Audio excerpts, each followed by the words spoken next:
कहानी की शुरुआत महीनों पहले की एक घटना से होती है। एक लड़की खुद को एक बेहतरीन स्वीट ब्रेड बेक करते हुए लाइव स्ट्रीम कर रही है और अपने व्यूअर्स से कह रही है कि इसकी खुशबू बहुत शानदार है। वहीं चैट में व्यूअर्स कमेंट्स की बौछार कर रहे हैं। वो दिखाती है कि ब्रेड कितनी सॉफ्ट और बाउंसी है और फिर अगली रेसिपी की उम्मीद जगाते हुए स्ट्रीम को खत्म कर देती है। इस नतीजे से खुश होकर वो कहती है कि यह कामयाब रहा। तभी उसकी खूबसूरत दोस्त उसे बीच में टोकते हुए पूछती है कि क्या वो तैयार है, और आगे कहती है कि उन्हें अपॉइंटमेंट के लिए देर हो रही है और वो कैसे भूल सकती है कि उसकी दोस्त वहीं थी। मेन कैरेक्टर अपनी दोस्त से माफी मांगते हुए जल्दी से बाहर जाने वाले कपड़े पहन लेती है और पूछती है कि क्या वो उसे मना करने जा रही है। उसकी दोस्त उसे तसल्ली देती है कि सब ठीक हो जाएगा क्योंकि वो उनके स्कूल से ही है और अजीब स्थिति से बचने के लिए उसे उसे सख्ती से रिजेक्ट करना होगा।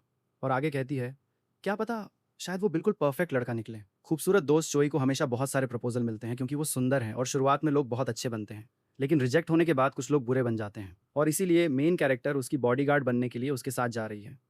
आजिन पास के एक पार्क में इंतजार कर रही है और अपनी दोस्त को टेक्स्ट करके बताती है कि वो नज़र रखे हुए है, इसलिए अगर कुछ भी गड़बड़ लगे तो उसे बस कॉल कर दे।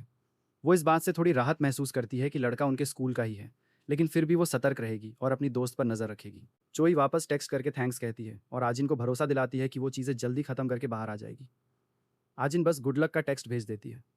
जब वो बाहर इंतजार कर रही होती है तो उसे एहसास होता है कि आज सच में बहुत ठंड है और वो हैंड वार्मर ढूंढने लगती है। तभी अचानक एक अजनबी उसे आवाज़ देता है। एक लंबा आदमी उससे बात करने लगता है और रास्ता पूछते हुए कहता है कि उसे कल्चरल स्पोर्ट्स सेंटर जाने के लिए कहाँ जाना चाहिए।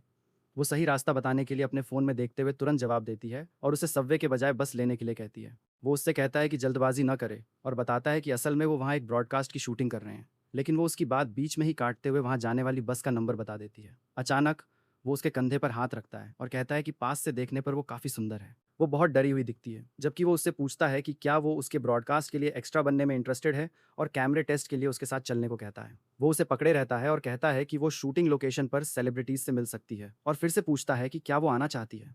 इस अचानक बदतमीजी से वो सहम जाती है और उसे मना करने के लिए एक शब्द भी नहीं बोल पाती। फिर उसे एहसास होता है कि वो उससे बहुत डर गई है और न तो बोल पा रही है और न ही भाग पा रही है। खुशकिस्मती से एक दूसरा आदमी उस लंबे आदमी की कलाई पकड़ लेता है। खुद को छुड़ाने में नाकाम लंबा आदमी पूछता है कि वो लड़का कौन है। आजिन को मदद मिलने पर राहत मिलती है, लेकिन ऐसा लगता है कि वो उसे पहचानती है और वो उससे पूछता है कि क्या वो ठीक है। लंबा आदमी गुस्सा हो जाता है और चिल्लाने लगता है, इस छोटे से बच्चे की इतनी हिम्मत कि बीच में दखल दे, इसे छोड़ो। दूसरा आदमी तुरंत उस आदमी का हाथ मरोड़ देता है और उसे जमीन पर गिरा देता है, जहां वो चोट के असर से चीख पड़ता है। जल्द ही पुलिस आ जाती है और लंबे आदमी को घसीट कर ले जाती है, जबकि वो लगातार चिल्लाता रहता है कि वो कोई मॉलेस्टर नहीं है। इन सब चीज़ों से घबराकर आजिन जोर जोर से रोने लगती है और कहती है कि वो कैमरा टेस्ट वाली ट्रिक में कभी नहीं फंसती। वो आदमी उसकी बात काटते हुए कहता है कि अगर वो अपने हाथों का इस्तेमाल नहीं कर सकती तो उसे अपने पैरों का इस्तेमाल करना चाहिए। तब उसे एहसास होता है कि वो पार्क जून वू है, जो उसका क्लासमेट है, क्योंकि वो टॉपर स्टूडेंट है। भले ही वो स्कूल के बहुत से लोगों को नहीं जानती, फिर भी वो उसे जानती है। रोते हुए ही वो मदद के लिए उसका शुक्रिया अदा करती है और कहती है कि उसने सोचा था कि वो डर के मारे मर जाएगी और सोचती है कि वो यहाँ क्या कर रहा है। वो मुस्कुराता है और जवाब देता है कि यह उसका काम नहीं है, लेकिन अब जब उसने उसे बचाया है तो वो उसका एक काम कर सकती है। बेशक वो मान जाती है क्योंकि उसे लोगों का एहसानमंद रहना पसंद नहीं है। वो हंसता है और उस फेवर के बदले कहता है कि वो उसे अपना पावर बैंक उधार दे दे। उसकी इस मांग से हैरान होकर वो अपनी सबसे कीमती चीज़ उसे देने में हिचकिचाती है। वो समझाता है कि वो एक बास्केटबॉल मैच देख रहा था और सबसे ज़रूरी मौके पर उसकी बैटरी खत्म हो गई। वो मना करने की पूरी कोशिश करती है और कहती है कि वो जल्द ही घर जा रही है और इसे बस यूं ही उधार नहीं दे सकती। उसकी दोस्त बाहर उन दोनों को देख लेती है, जबकि जून वो लगातार जिद करता रहता है कि अगर उसे लोगों का एहसानमंद रहना पसंद नहीं है तो उसे यह दे देना चाहिए। कैफ़े के अंदर उसकी दोस्त के साथ बैठा लड़का उसके प्रपोजल का जवाब मांगता है, लेकिन उसकी दोस्त बाहर उन दोनों को ही घूरती रहती है। वो खड़ी होती है और उससे कहती है कि इस बारे में बात करने का यह सही समय नहीं है और उसे सोचने के लिए थोड़ा समय चाहिए। अपना सामान समेटते हुए और बाहर निकलते हुए वो कहती है कि कुछ ज़रूरी काम आ गया है और वो उसे स्कूल में मिलेगी। बाहर आजिन लगातार पूछती रहती है कि उसे उसका पावर बैंक इस्तेमाल करने के लिए और कितना समय चाहिए, और वो उसे इंतजार करने के लिए कहता है क्योंकि उसने अभी तक इसे प्लग इन भी नहीं किया है। चोई बाहर उन दोनों के पास आती है और आजिन को पकड़कर कहती है, चलो घर चलें। जोंगमिन उन दोनों को घूरता रहता है। उसे समझ नहीं आता कि क्या चल रहा है और चोई उसे देखकर मुस्कुराती है, यह सोचते हुए कि शायद वो उस लड़के का दोस्त है जो उसे पसंद करता है और वो काम आ सकता है। वे दोनों चले गए और वो बिना कुछ कहे आजिन को खींच कर ले जाती रही। इसलिए मेन कैरेक्टर पूछती है कि क्या कुछ हुआ है, वो इतनी जल्दी में क्यों है और उसका पावर बैंक पीछे ही छूट गया। दोस्त मुस्कुराती है और कहती है कि कुछ नहीं है, उसकी माँ उसे जल्दी घर आने के लिए बार बार कॉल कर रही हैं, इसलिए वो जल्दबाजी कर रही है। आजिन उसे गले लगाती है और पूछती है कि चीज़ें कैसी रहीं, और वो कहती है कि वो घर के रास्ते में बताएगी। अगली सुबह अलविदा कहने के बाद दोनों अपनी अपनी क्लास में चले जाते हैं और लंच में मिलने का वादा करते हैं। अपनी क्लास की तरफ चलते हुए उसे एहसास होता है कि वो ठीक से सो नहीं पाई क्योंकि वो अपने पावर बैंक को लेकर परेशान है और शायद उसे इसे घर पर एक खानदानी निशानी की तरह रखना चाहिए था। कुछ लड़कियां क्लास की खिड़की से बाहर देखते हुए कह रही हैं कि वो हैंडसम है और इसीलिए वे इस स्कूल में आई। आजिन जून वू के फैन क्लब को घूरते हुए क्लास के अंदर जाती है और सोचती है कि शायद ये सब अटेंशन थका देने वाला है, लेकिन उसे कोई फर्क पड़ता नहीं दिखता। वो उसके पास जाती है और कहती है, एक्सक्यूज़ मी, और धीमी आवाज़ में पूछती है कि क्या उसे वो याद है और क्या पावर बैंक उसके पास है। वो उसे घूरता है और सिर्फ ये कहने के लिए खड़ा होता है कि वो असल में पावर बैंक घर पे भूल गया है, लेकिन वो उसके लिए एक नया और बेहतर खरीद देगा। वो घबरा जाती है और कहती है कि इसकी कोई ज़रूरत नहीं है, पुराना वाला कीमती है और वो उसे कल ले आए। उसे घूरते हुए वो खुद से सवाल करती है। शायद उसे एहसास नहीं हुआ कि वो टूटा हुआ था और असल में काम नहीं कर रहा था। वो ठीक है कहकर जवाब देना शुरू ही करता है, लेकिन टीचर के क्लास में आने से बात बीच में ही रुक जाती है और टीचर सभी को अपनी सीटों पर बैठने के लिए कहती है क्योंकि घंटी बज चुकी है। क्लास खत्म होने के बाद लंच का समय होता है। दोनों दोस्त खाना खा रही हैं और चोई पूछती है, क्या पार्क जूनवू ने कहा कि वो इसे कल लाएगा? आजिन जवाब देती है कि उसने ये पक्का कर लिया है कि उसे पता हो कि इसे कल ही लाना है। उसकी दोस्त प्रपोज करती है कि शायद आज स्कूल के बाद उसे उससे मिलना चाहिए और उसके लिए बैटरी ले आनी चाहिए। वो एक्साइटेड हो जाती है और पूछती है कि क्या ये उसकी दोस्त के लिए बहुत परेशानी की बात होगी, लेकिन चोई मुस्कुराते हुए कहती है कि ये कुछ भी नहीं है और उसे मदद करके खुशी होगी। स्कूल खत्म होने के बाद बारिश शुरू हो जाती है। बस में कुछ लड़कियां खुश हैं कि उनके पास छाता है क्योंकि बारिश इतनी अचानक शुरू हो गई। जून वू बस को अगले स्टॉप पर रोकने के लिए बटन दबाता है।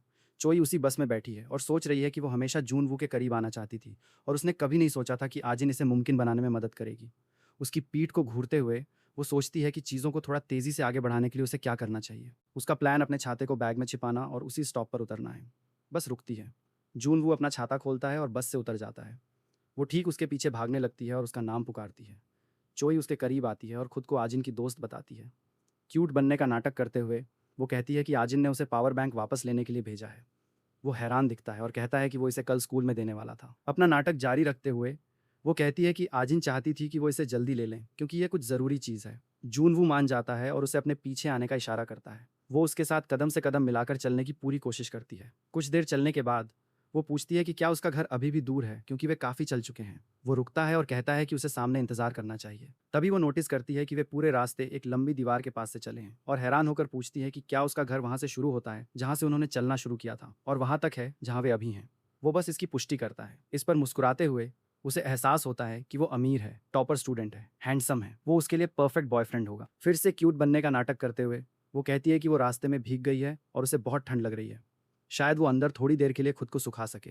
वो बेचारी दिखने की पूरी कोशिश करती है ताकि वो मना न कर सके और कहती है कि उसे ठंड लग रही है और उसे पछतावा है कि वो आज अपना छाता नहीं लाई। वो बस अपना छाता उसे दे देता है और कहता है कि वो अभी वापस आता है और वो इसका इस्तेमाल कर सकती है। इसके बाद वो बस अंदर चला जाता है और वो वहीं जमी रह जाती है।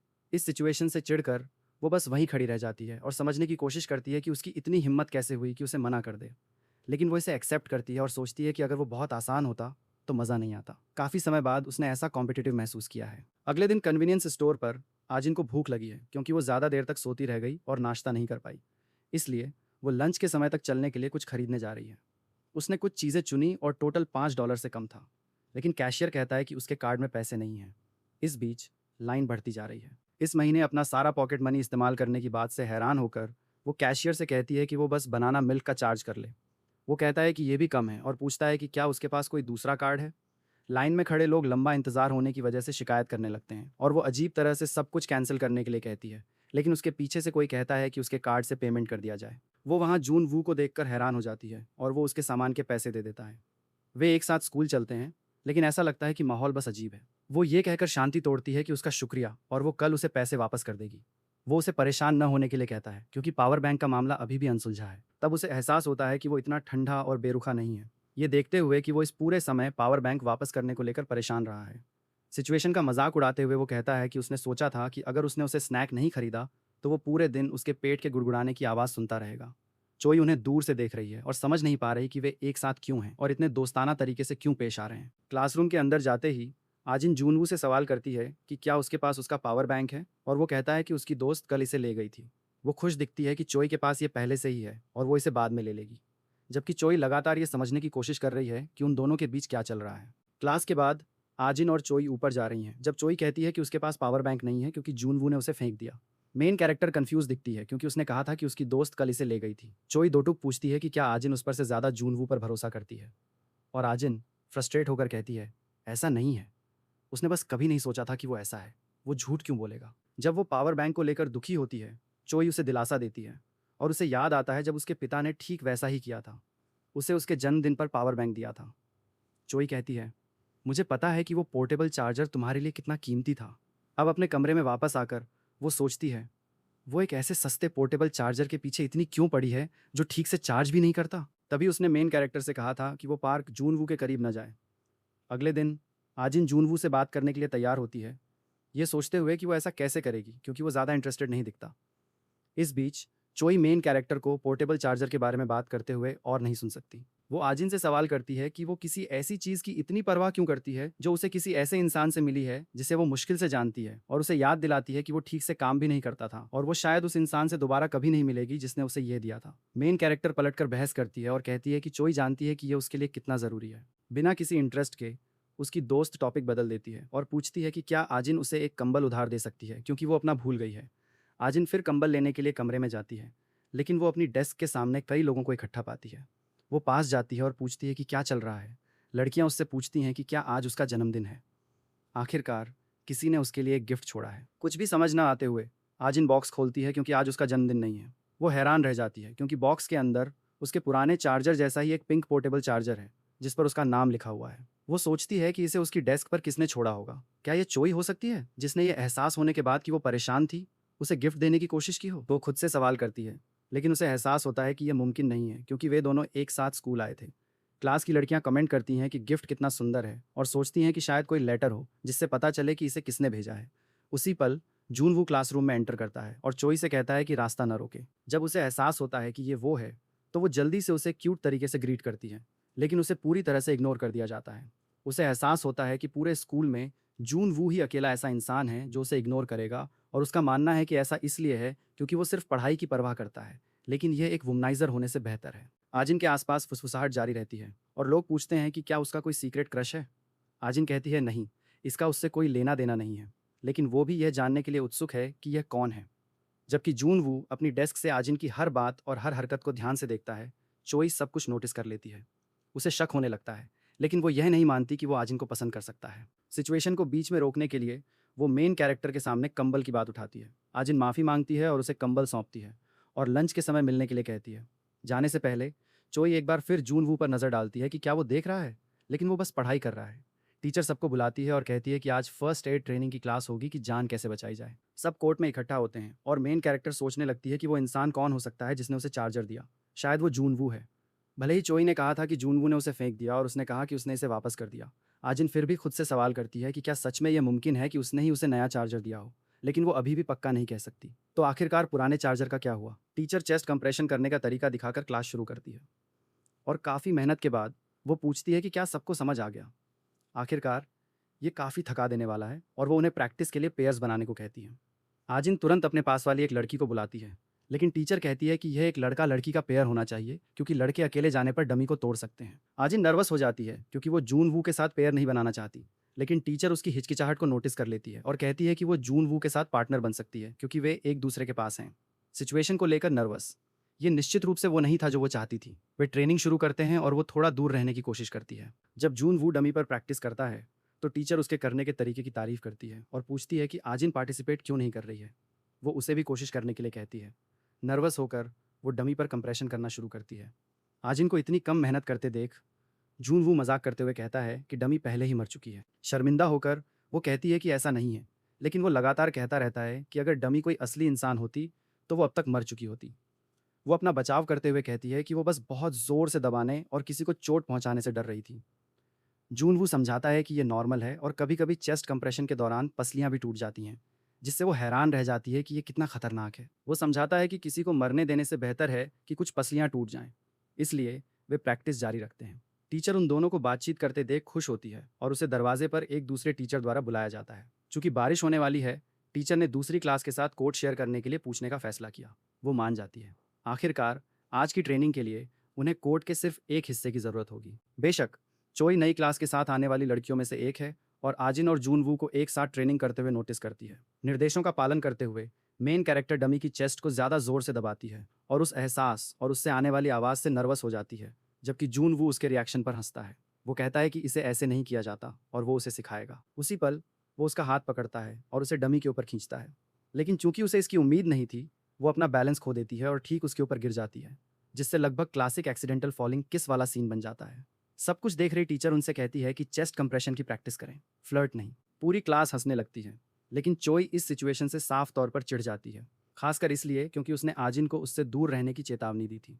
बाद में क्लास में आजिन ये समझने की कोशिश कर रही है कि चोई ठीक क्यों नहीं लग रही है, लेकिन विलेन सिर्फ इतना कहती है कि कल रात से उसका पेट ठीक नहीं है और फिजिकल एक्टिविटी के बाद ये और ख़राब हो गया है। आजिन उसके साथ इन्फर्मरी जाने का ऑफर देती है ताकि वो कुछ दवा ले सके और आराम कर सके, लेकिन चोई मना कर देती है और कहती है कि झपकी लेने के बाद वो बेहतर महसूस करेगी क्योंकि लंच ब्रेक लगभग ख़त्म होने वाला है, इसलिए उन्हें खाना खाने चलना चाहिए।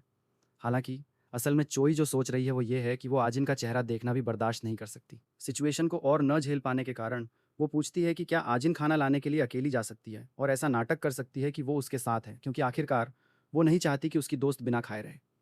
आजिन अपनी दोस्त के इस जेस्चर से टच हो जाती है और कहती है कि वो अकेली जाएगी और उससे कहती है कि परेशान न हो और अपनी दवा ले ले। लेकिन असलियत में फेक चोई आजिन और जून वू को अलग करने के बारे में सोच रही है, ये उम्मीद करते हुए कि वो चार्जर उसकी तरफ से कोई गिफ्ट न हो।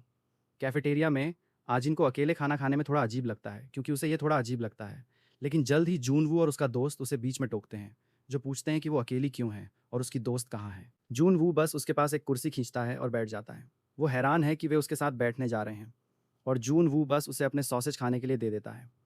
उसका दोस्त चिढ़ जाता है क्योंकि आखिरकार सॉसेज उस लंच का सबसे अच्छा हिस्सा थे और वो उन्हें चाहता था।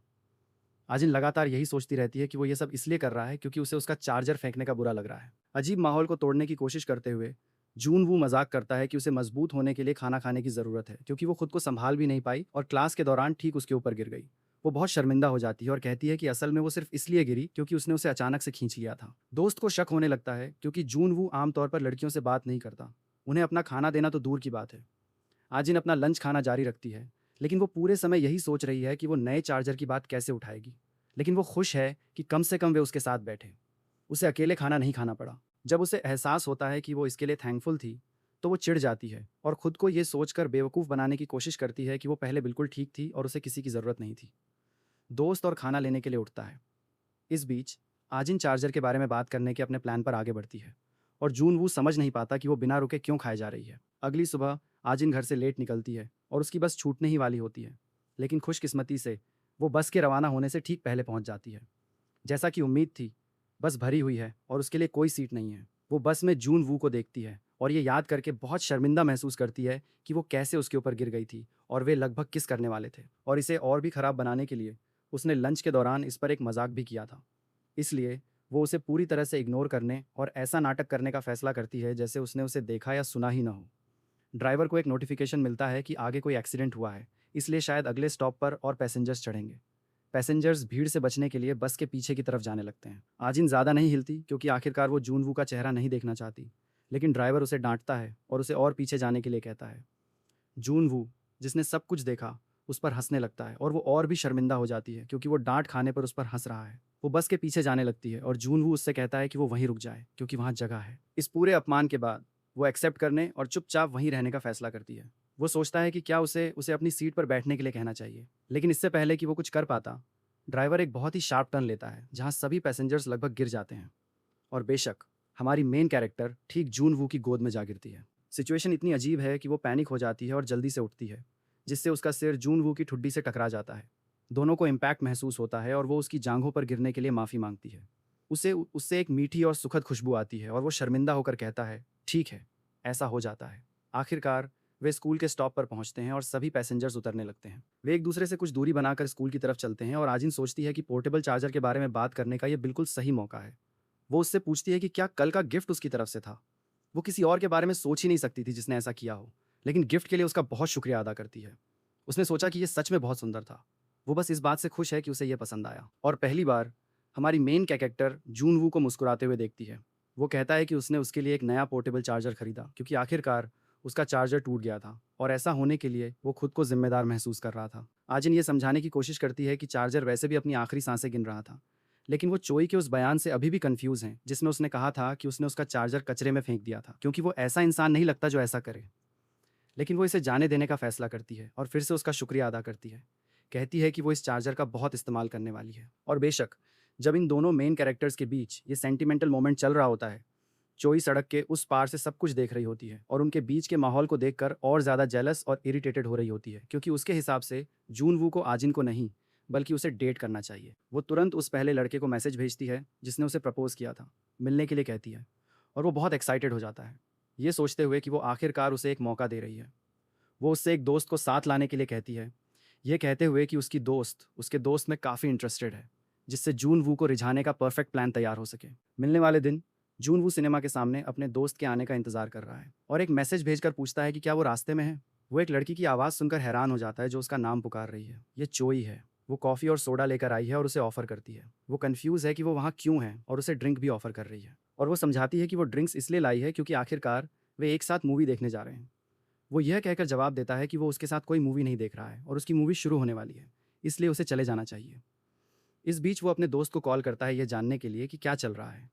जोंगमिन माफ़ी मांगता है और कहता है कि यह सब इसलिए हो रहा है क्योंकि वो चोई के साथ बाहर जाना चाहता है, और ऐसा होने के लिए उसे उसकी दोस्त के साथ मूवी देखनी होगी जो उसे पसंद करती है।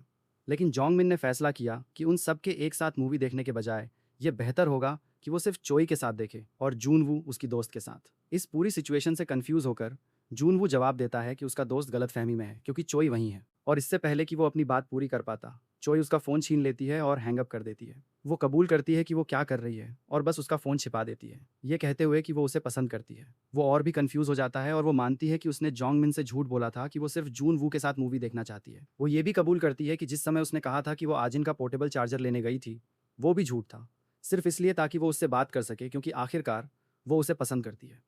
उसे आखिरकार एहसास होता है कि ये सब शुरुआत से ही चोई का सेटअप था, और इससे पहले कि वो कुछ कह पाता, वो पूछती है कि वो उसके बारे में क्या सोचता है और कहती है कि वो चाहती है कि वो उसे और बेहतर तरीके से जाने। उसे इग्नोर करते हुए वो अपना फ़ोन वापस मांगता है, लेकिन वो इसे लौटाने से मना कर देती है और कहती है कि अगर ये जोंगमिन की वजह से है तो वो उसे रिजेक्ट करने का पक्का ध्यान रखेगी, और जून वू से बस ये बताने के लिए कहती है कि वो उसके लिए क्या महसूस करता है। इस सिचुएशन का सामना करते हुए वो चुप रहता है, जबकि उसे यकीन है कि वो बस उसे एक्सेप्ट कर लेगा और उसकी फीलिंग्स का जवाब देगा। लेकिन वो आखिरकार चुप्पी तोड़ता है और कहता है कि वो उसे पसंद नहीं करता। इस जवाब से हैरान होकर वो समझ नहीं पाती कि उसने उसे रिजेक्ट कैसे कर दिया। उसे पहले कभी रिजेक्ट नहीं किया गया था और वो नहीं जानती कि इस सिचुएशन में क्या कहे। बेशक हमारी विलेन इमोशनल मैनिपुलेशन का सहारा लेती है और रोने लगती है। उससे पूछती है कि वो 1 मिनट के लिए बिना सोचे उसे कैसे रिजेक्ट कर सकता है। वो अपने फैसले को लेकर पक्का है और इस बारे में सोचने की कोई ज़रूरत नहीं है, और अपना फ़ोन वापस मांगता है।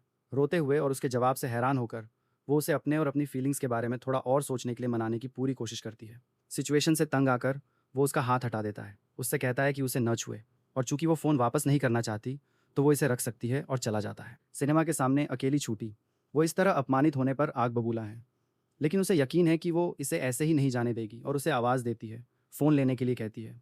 वो इस सिचुएशन को ख़त्म करने की कोशिश करते हुए मुड़ता है और कहता है कि वो उसे पसंद नहीं करता, और चाहे वो अच्छा हो या बुरा उसे उसमें कोई इंटरेस्ट नहीं है। एकमात्र चीज़ जो वो अभी चाहता है वो ये है कि वो जोंगमिन को रिजेक्ट करे और उससे माफ़ी मांगे। उसी पल वो ड्रिंक्स को ज़मीन पर गिरा देती है और ऐसा लगता है कि वो सच में हार गई है।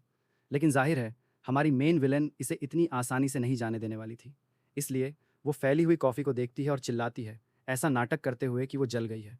जाहिर है हमारा मेन कैरेक्टर उसकी मदद करेगा, इसलिए वो फार्मेसी जाता है और उसके नकली बर्न का इलाज करने के लिए पट्टियाँ खरीदता है। वो इस बात से बहुत खुश हो जाती है कि वो उस नकली बर्न की वजह से कम उसे थोड़ी अटेंशन दे रहा है, और पहली बार उसे लगता है कि वो सच में किसी के प्यार में पड़ रही है। और जब वो वहाँ उसके हाथ पर फोकस कर रहा होता है, वो कहती है कि उसका दिल तेज़ी से धड़क रहा है क्योंकि उसने उसका हाथ पकड़ा हुआ है। वो जल्दी से खड़ा हो जाता है, उसका हाथ छोड़ देता है और कहता है कि वो जा रहा है, और वो भ्रमित लड़की मानती है कि वो उसके जाने से पहले बस शर्मा गया था। वो उसका फ़ोन वापस कर देती है और अपने बिहेवियर के लिए माफ़ी मांगती है। वो बस अपनी पीठ फेरता है और चला जाता है, जबकि वो वहीं पूरी तरह से प्यार में डूबी खड़ी रहती है, सच में ये सोचते हुए कि वो इसलिए चला गया क्योंकि वो शर्मीला था। बेचारी लड़की कितनी वहम में है। बाद में चोई के घर पर आजिन अपनी दोस्त की चोट को लेकर पूरी तरह से बेताब और परेशान होकर पहुंचती है, और चोई बस उससे थोड़ा धीरे बोलने के लिए कहती है क्योंकि उसके सिर में बहुत तेज़ दर्द है। आजिन नोटिस करती है कि चोई के हाथ पर पट्टियां बहुत ख़राब तरीके से बंधी हैं और देखने के लिए कहती है। हालांकि चोई को वो पल याद आता है जब जून वू ने वो पट्टियां बांधी थीं, और वो जल्दी से अपना हाथ खींच लेती है। हमारी मेन कैरेक्टर सोचती है कि उसे बहुत दर्द हो रहा है, लेकिन वो ये कहकर इसे कवर करती है कि वो बस अपने जले हुए हाथ को किसी के छूने से डर रही है, और उसे एहसास होता है कि उसे अपनी असली फीलिंग्स को रिवील न करने के लिए ज़्यादा सावधान रहना होगा। वो जल्दी से टॉपिक बदल देती है और पूछती है कि आजिन जो लाई है उससे वो कैसी स्वादिष्ट खुशबू आ रही है। ये एक छोटी बन ब्रेड है जिसे आजिन ने खुद बनाया था, जैसे ही उसे पता चला कि चोई को चोट लगी है और वो इसे उसके खाने के लिए लाई थी। उसकी दोस्त खुश है क्योंकि उसे आजिन के बन्स बहुत पसंद हैं और अपनी दोस्त से कहती है कि वो नेटफ्लिक्स देखने और खाने के लिए उसके कमरे में चले। बेशक वो सिर्फ आजिन से सब कुछ करवाने के लिए बीमार होने का नाटक करने वाली थी, और वो बिल्कुल ऐसा ही करती है। वो कहती है कि उसका हाथ जख्मी है और आजिन से टेबल लगाने के लिए कहती है ताकि वे खा सकें। टेबल लगाते समय हमारी मेन कैरेक्टर नोटिस करती है कि डस्टबिन रास्ते में है और उसे हटाने का फैसला करती है। लेकिन जब वो कचरे के अंदर देखती है तो उसे कुछ ऐसा दिखता है जो एक पिंक पोर्टेबल चार्जर जैसा लगता है। जैसे ही वो चार्जर उठाती है, वो उस पर अपना नाम लिखा हुआ देखती है और उसे एहसास होता है कि यह उसका पुराना चार्जर था। जो वो देख रही है उसे पूरी तरह से समझ ना पाते हुए वो चोई से पूछती है कि उसका पोर्टेबल चार्जर कचरे में क्यों है। चोई जूनवू की पट्टियों को निहार रही थी और भूल गई थी कि उसने कचरा बाहर नहीं निकाला था। सबूत अभी भी वहीं था। जाहिर है, मेन कैरेक्टर सवाल करना जारी रखती है और पूछती है, अगर जूनवू ने इसे नहीं फेंका था तो ये चोई के घर पर क्यों होगा। क्या कहना है इसका कोई अंदाज़ा न होने पर चोई बस आजिन को घूरती रहती है और इससे बाहर निकलने का कोई उपाय खोजने की कोशिश करती है। और फिर वो ये कहने का फैसला करती है कि असल में उसने इसे तब उठाया था जब जूनवू ने इसे कचरे में फेंक दिया था। उसने कहा कि वो उसके घर के पास से गुजर रही थी और उसने उसके कचरे के डिब्बे में कुछ पिंक देखा जो एक पोर्टेबल चार्जर जैसा लग रहा था। चूंकि उसने सोचा कि उसका ऐसा करना सच में बहुत बेरहम था, उसने अपनी दोस्त के लिए कचरे से चार्जर निकालने का फैसला किया। लेकिन झूठ ज्यादा देर नहीं टिकता क्योंकि आजिन जानती है कि चोई को गंदी चीजों को छूना पसंद नहीं है। वो लगातार यही कहने की कोशिश करती रहती है कि उसने ऐसा सिर्फ इसलिए किया क्योंकि ये उसकी दोस्त के लिए कुछ जरूरी था। लेकिन भले ही आमतौर पर ऐसा लगता है कि आजिन आसानी से चोई के झूठ में फंस जाती है, इस बार यह इतनी आसानी से नहीं होने वाला है। वो जिद करती है, कहती है कि उसने अपनी दोस्त के बारे में सोचकर ऐसा किया, भले ही यह कुछ ऐसा है जिससे उसे नफरत है, ये जानते हुए कि यह आजिन के लिए कितना ज़रूरी था। और बस इसे पहले इसलिए नहीं लौटाया था क्योंकि वो ढूंढ नहीं पा रही थी कि उसने इसे कहाँ रखा था। और दावा करती है कि वो अपनी दोस्त द्वारा इस तरह के सवाल किए जाने पर बेहद अपसेट महसूस कर रही है। हमारी मासूम मेन कैरेक्टर चोई के पास जाती है और उसे गले लगा लेती है। सही बात है, वो झूठ में फंस गई और अपनी दोस्त का इतनी अमेजिंग होने के लिए शुक्रिया अदा किया, कुछ ऐसा करने के लिए जो उसे पसंद नहीं है, सिर्फ अपनी बेस्ट फ्रेंड की खातिर। तो उनका पैचअप हो जाता है और जिंदगी आगे बढ़ती है। अगले दिन टीचर स्टूडेंट्स को यह जानकारी देकर क्लास शुरू करती है कि उन्हें असाइनमेंट पेयर्स में करना होगा और किसी भी अजीब स्थिति से बचने के लिए टीचर्स ने खुद पेयर्स बनाए हैं। उन्हें यह आइडिया ज़्यादा पसंद नहीं आया, लेकिन टीचर उनसे शिकायत करने से पहले पेयर्स चेक करने के लिए कहती है। हर कोई यह देखने के लिए पेपर की तरफ भागता है कि जून वू का पार्टनर कौन होने वाला है, और साफ तौर पर वो हमारी मेन कैरेक्टर आजिन है। लोग कहते हैं कि वो कितनी लकी है कि उसे किसी इतने स्मार्ट इंसान के साथ पेयर किया गया है। क्लास की लड़कियां आजिन से बहुत जेलस महसूस करने लगती हैं क्योंकि वे भी जूनवू के साथ रहना चाहती थीं। लेकिन मेन कैरेक्टर सिर्फ इसी बारे में सोच पाती है कि जो कुछ भी हुआ उसके बाद वो जूनवू के पास रहने में अभी भी कितनी शर्मिंदा है। वो बातचीत शुरू करने की कोशिश करते हुए उसके पास जाती है और पूछती है कि उन्हें असाइनमेंट कब शुरू करना चाहिए, लेकिन इसके बजाय वो खुद पहल करता है और आगे कहता है कि उन्हें कुछ समय शेड्यूल करने की ज़रूरत है क्योंकि इस सेमेस्टर स्कूल का शेड्यूल काफ़ी टाइट है।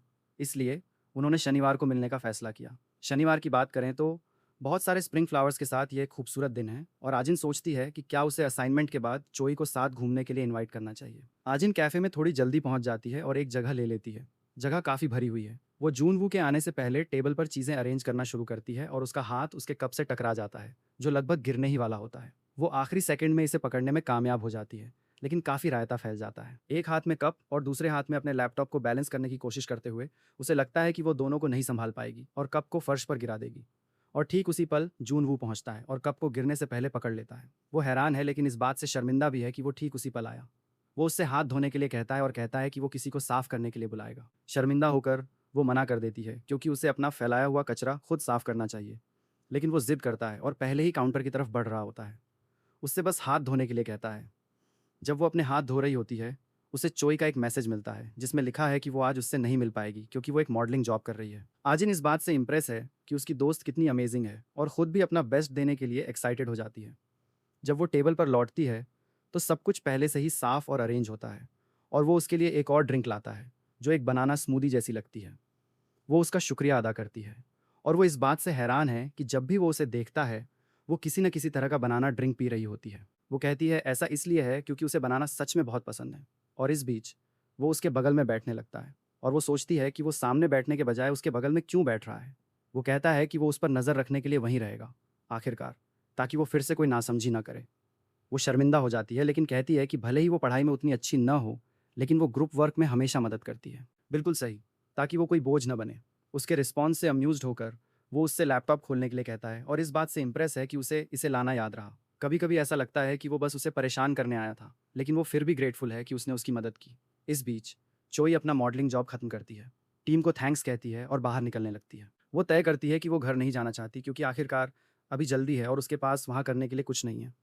वो सोचती है कि उसे किसे इनवाइट करना चाहिए कुछ करने के लिए, और जोंगमिन के कई मैसेज देखती है क्योंकि उसने ये कहकर उसे टाल दिया था कि वो बीमार है सिर्फ मूवी जाने से बचने के लिए। वो विचार करती है कि क्या उसे माफ़ी मांगनी चाहिए और सच बताना चाहिए, और फिर एक मैसेज भेजती है जिसमें लिखा है कि वो किसी और को पसंद करती है और वो नहीं चाहती कि वो उसे अब और मैसेज करे। बस यूं ही काफ़ी क्रूर। करने के लिए कुछ और न होने पर वो उसी कैफ़े में जाने का फैसला करती है जहां आजिन ने कहा था कि वो अपना प्रोजेक्ट कर रही होगी, और यहीं से प्रॉब्लम शुरू होती है। वो कैफ़े पहुंचती है और आजिन को एक लड़के के साथ देखती है जिसकी पीठ मुड़ी हुई है, और वो नहीं जानती थी कि असाइनमेंट उनकी क्लास के एक लड़के के साथ होगा। उनके पास जाने से पहले वो अपना अपीयरेंस चेक करना पक्का करती है ताकि ये सुनिश्चित हो सके कि वो सुंदर दिख रही है। इस बीच आजिन इम्प्रेस है कि जून वो बिना ट्रांसलेटर का इस्तेमाल किए पूरा असाइनमेंट इंग्लिश में कर रहा है, और वो इसे जल्दी और आसानी से कर रहा है जब तक कि वो नोटिस नहीं करती कि उसका फ़ोन बज रहा है। ये जोंगमिन है। वो जवाब देता है और बेचारा लड़का रो रहा है। कह रहा है कि उसे अभी अभी रिजेक्ट कर दिया गया है और उसे अभी सच में एक दोस्त की ज़रूरत है। जुनवू चिढ़ा हुआ लगता है क्योंकि वो जानता है कि चोई ने शायद उसके दोस्त को रिजेक्ट करते समय ज़्यादा दया नहीं दिखाई होगी। वो फ़ोन काट देता है और आजिन से कहता है कि कुछ हुआ है और उसे जाना होगा। प्रोजेक्ट का ज़्यादातर हिस्सा पहले ही हो चुका है और उसे बस डिज़ाइन करना है। वो समझती है और उससे जल्दी जाने के लिए कहती है और परेशान न होने को कहती है कि वो बाकी का काम ठीक से कर लेगी। एक्साइटेड होकर क्योंकि उसने इतनी मेहनत की है, वो भी वैसा ही करना चाहती है। चोई अभी भी आईने में अपना लिप ग्लॉस लगा रही है जब वो जून वू को फ़ोन पर बात करते हुए बाहर जाते हुए देखती है कि वो दूसरे दोस्त के घर जोंगमिन से मिलने जा रहा है। तब उसे एहसास होता है कि आजिन के साथ प्रोजेक्ट करने वाला लड़का जून वू था। वो बिना कुछ कहे आजिन के पीछे बैठने का फैसला करती है जब तक कि मेन कैरेक्टर काम खत्म करके बाथरूम जाने का फैसला नहीं करती। उसी पल वो आजिन के कंप्यूटर के साथ छेड़छाड़ करने और पूरे प्रोजेक्ट को बर्बाद करने के मौके का फ़ायदा उठाती है, क्योंकि अगर फाइलें रहस्यमयी तरीके से गायब हो गईं तो जून वू को अच्छे ग्रेड नहीं मिलेंगे और वो शायद आजिन से नाराज़ हो जाएगा, ऐसा वो सोचती है। हालांकि चीज़ें उतनी आसान नहीं हैं क्योंकि आजिन के कंप्यूटर में पासवर्ड है। वो आजिन का जन्मदिन ट्राई करती है लेकिन जाहिर तौर पर वो नहीं है। कुछ और नंबरों को ट्राई करने के बाद जो उसे सही लगे, वो इस पर थोड़ा डाउट करती है, लेकिन फिर भी ट्राई करती है और कंप्यूटर को अनलॉक करने में कामयाब हो जाती है। पता चलता है कि पासवर्ड चोई का जन्मदिन था। ये जानकर थोड़ा मूव्ड कि उसकी दोस्त उसे सच में पसंद करती है, वो सब कुछ डिलीट न करने का फैसला करती है और इसके बजाय केवल पहला और आखिरी पेज छोड़ देती है। वो सब कुछ इस तरह सेट कर देती है कि जब आजिन लौटेगी तो वो बिना कुछ चेक किए बस ईमेल भेज देगी, और ये सोचकर एक्साइटेड हो जाती है कि कल आजिन का रिएक्शन क्या होगा। जिस दिन प्रोजेक्ट सबमिट करना है, टीचर इस बात पर जोर देती है कि वो उन स्टूडेंट्स को नहीं समझ सकती जिन्होंने अपने असाइनमेंट सबमिट नहीं किए, खासकर जब उसने साफ कर दिया था कि इससे उनके ग्रेड पर असर पड़ेगा। वो उन ग्रुप्स के नाम पुकारना शुरू करती है जिन्होंने अपना काम सबमिट नहीं किया। आजिन और जूनवू उस लिस्ट में अपना नाम देखकर हैरान रह जाते हैं। क्लास में हर कोई कमेंट करना शुरू कर देता है क्योंकि ये बहुत अजीब है। जूनवू के इंग्लिश में बहुत अच्छे ग्रेड हैं, और ये फैक्ट कि उसने असाइनमेंट सबमिट नहीं किया शायद उसके ग्रेड को काफ़ी नुकसान पहुंचाएगा। स्टूडेंट्स कयास लगाने लगते हैं। शायद ग्रुप की प्रॉब्लम आजिन थी। आजिन पैनिक हो जाती है और कहती है कि उसने इसे भेजा था, और टीचर से उसका ईमेल दोबारा चेक करने के लिए कहती है। टीचर कंफर्म करती है कि उन्होंने सच में इसे भेजा था, लेकिन फाइल के साथ किसी तरह की प्रॉब्लम थी, और पूछती है कि क्या उसने भेजने से पहले कंफर्म किया था। जैसे ही वो चेक करने के लिए असाइनमेंट खोलती है, उसे एहसास होता है कि केवल पहला और आखिरी पेज ही वहाँ है। तब वो ये देखकर हैरान रह जाती है कि वो पूरा हिस्सा गायब है जिस पर जून वू ने काम किया था। हर कोई कहने लगता है कि उन्होंने डिज़ाइन पर इतना फोकस किया होगा कि वे असल में प्रोजेक्ट करना ही भूल गए। आजिन परेशान होने लगती है क्योंकि उसने इसके साथ जून वू को भी फंसा दिया। वो सोचती है कि क्या हुआ। आखिरकार उसने सब कुछ चेक किया था और बिना किसी प्रॉब्लम के भेजा था। शर्मिंदा होकर वो टीचर से पूछती है कि क्या थोड़ा और समय मिलना मुमकिन है ताकि वो असाइनमेंट दोबारा भेज सके। जून वू आखिरकार बोलता है और टीचर से माफ़ी मांगता है। कहता है कि ऐसा लगता है कि कोई एरर थी और उसने असाइनमेंट दोबारा भेज दिया है। आजिन हैरान है क्योंकि वो खुद भी नहीं जानती थी कि उसके पास वो फाइलें थीं। टीचर सिचुएशन को एक तरह से एक्सेप्ट कर लेती है, लेकिन फिर वो उनसे असाइनमेंट का एक प्रेजेंटेशन देने के लिए कहती है ताकि उन दूसरे स्टूडेंट्स के साथ इंसाफ हो सके जिन्होंने इसे समय पर सबमिट किया था। उनके उलट आजिन बहुत नर्वस हो जाती है क्योंकि वो ऐसा करने के लिए तैयार नहीं थी। जून वो क्लास के सामने जाता है और उससे कहता है कि परेशान न हो और बस स्लाइड्स बदलने का काम संभाले। वो परेशान महसूस करती है, भले ही वो जानती है कि वो अच्छा करने वाला है। उसे एहसास होता है कि यह सब उसकी वजह से हो रहा है। जैसे ही वो इंग्लिश में प्रेजेंटेशन शुरू करता है, हर कोई उसकी परफेक्ट इंग्लिश से इंप्रेस हो जाता है, और टीचर बहुत खुश है क्योंकि वो जानती थी कि वो अच्छा करेगा। यहाँ तक कि आजिन भी इम्प्रेस है क्योंकि वो जानती थी कि वो अच्छा है, लेकिन इतना अच्छा है ये नहीं पता था। फिर लंच की घंटी बजती है और हर कोई अपना खाना लेने के लिए कैफेटेरिया की तरफ भागता है। आजिन जून वू के जाने से पहले उसे आवाज़ देती है। वो कहती है कि वो सच में इस बात से बहुत इम्प्रेस थी कि उसने बिना तैयारी के भी कितनी आसानी से बात की, खासकर उनके सभी क्लासमेट्स के सामने। और अब वो समझती है कि क्यों हर कोई इस बात से जेलस था कि वो उसके ग्रुप में थी। वो सच में अमेजिंग है। इससे पहले कि वो कुछ कह पाता, वो आगे कहती है कि वो फाइल वाली सिचुएशन के लिए सच में बहुत दुखी है। उसने भेजने से पहले इसे चेक किया था और नहीं जानती कि क्या हुआ, और वो एहसान चुकाने की जिद करती है। ऐसा लगता है कि कोई भी जून वू को बोलने नहीं देना चाहता, क्योंकि जैसे ही वो कहना शुरू करता है कि ठीक है, उसे इस बारे में परेशान होने की ज़रूरत नहीं है, जोंगमिन बीच में टोकते हुए आ जाता है, उसे लंच खरीदने चलने के लिए बुलाता है। वे क्लासरूम से चले जाते हैं, आजिन को पीछे छोड़ते हुए। जो कुछ भी हुआ उसे लेकर इमोशनल होने के अलावा वो जानती है कि जून वू ने उससे परेशान न होने के लिए कहा था, लेकिन वो उसे रिपे करने का कोई तरीका खोजने की जिद करती है। इस बीच हमारी प्यारी विलन लंच के दौरान आजिन को ढूंढ रही है, यह देखने के लिए कि असाइनमेंट सबमिट न करने पर वो कितनी निराश होगी, क्योंकि उसका मानना है कि जून वू उस पर गुस्सा हुआ होगा, इसलिए वो और भी बुरा महसूस कर रही होगी। वो पास आती है और पूछती है कि उसकी दोस्त के लिए चीज़ें कैसी चल रही हैं, लेकिन उसके सरप्राइज़ के लिए आजिन असल में बहुत ज़्यादा खुश दिखती है। मेन कैरेक्टर सब कुछ समझाती है कि क्या हुआ, जून वू प्रेजेंटेशन को बचाने में कितना अमेजिंग था और उन्हें शायद एक अच्छा ग्रेड मिलेगा। यही वजह है कि वो सोच रही है कि उसका शुक्रिया अदा करने के लिए कौन सा स्नैक खरीदे। चोई पूरी तरह से इरिटेटेड है, उसका प्लान इतना गलत कैसे हो सकता है। स्कूल के आंगन में जोंगमिन जून वू से बात करता है, कहता है कि चीज़ें उस तरह नहीं चल रही हैं जैसा वो चाहता था। जून वू पूछता है कि वो किस बारे में बात कर रहा है, और वो कहता है कि ये चोई के बारे में है। जाहिर तौर पर उन्होंने कल बात की थी और सब कुछ ठीक लग रहा था। जोंगमिन बेहतर महसूस कर रहा था, लेकिन आज वो फिर से लो महसूस करने लगा है। वो कहता है कि जब वे स्कूल में एक दूसरे को देखते हैं और वो उसे इग्नोर करने की कोशिश करता है, तब भी उसका दिल तेज़ी से धड़कने लगता है। और चूंकि ये पहली बार है जब उसने ऐसा महसूस किया है, ये जानते हुए भी कि वो किसी और को पसंद करती है, शायद उसके लिए अभी भी एक चांस है। जून वू तुरंत इसे बंद करते हुए कहता है कि उसे ऐसा नहीं लगता, वो बस चीज़ें इमेजिन कर रहा है। लेकिन बेशक जोंगमिन को परवाह नहीं है और वो कहता है कि जून वू प्यार के बारे में कुछ नहीं जानता, और चूंकि वे जल्द ही एक स्कूल ट्रिप पर जा रहे हैं, उसे उसके करीब आने की कोशिश करनी चाहिए। जून वू को अपने लिए चोई का प्रपोजल याद आता है और वो अपने दोस्त को इस पागलपन को छोड़ने और अपनी पढ़ाई पर फोकस करने की सलाह देता है, क्योंकि अगर उसे कम ग्रेड मिले तो वो अपना फ़ोन खो देगा। वो वहमी बस यही जवाब देता है कि प्यार ज़्यादा ज़रूरी है, और जून वो नहीं समझता क्योंकि वो सिर्फ पढ़ना जानता है और उसके पास ऐसा कोई नहीं है जिसके साथ वो स्नैक खाते हुए स्प्रिंग फ्लावर्स देखना चाहे। जून वो किसी वजह से स्प्रिंग फ्लावर्स देखने की इंपॉर्टेंस न समझते हुए इंग्लिश क्लास में आजिन का उससे इंप्रेस होना याद करता है। दूसरी तरफ ऐसा लगता है कि कोई इस बात से बहुत खुश नहीं है कि जून वू और आजिन कितने करीब आ रहे हैं। चोई को जून वू के लिए ये सब करने का पछतावा होता दिख रहा है, खासकर इसलिए क्योंकि इससे उसे कोई रिजल्ट नहीं मिल रहा है। असल में उसने जो किया उसने उन दोनों को और भी करीब ला दिया।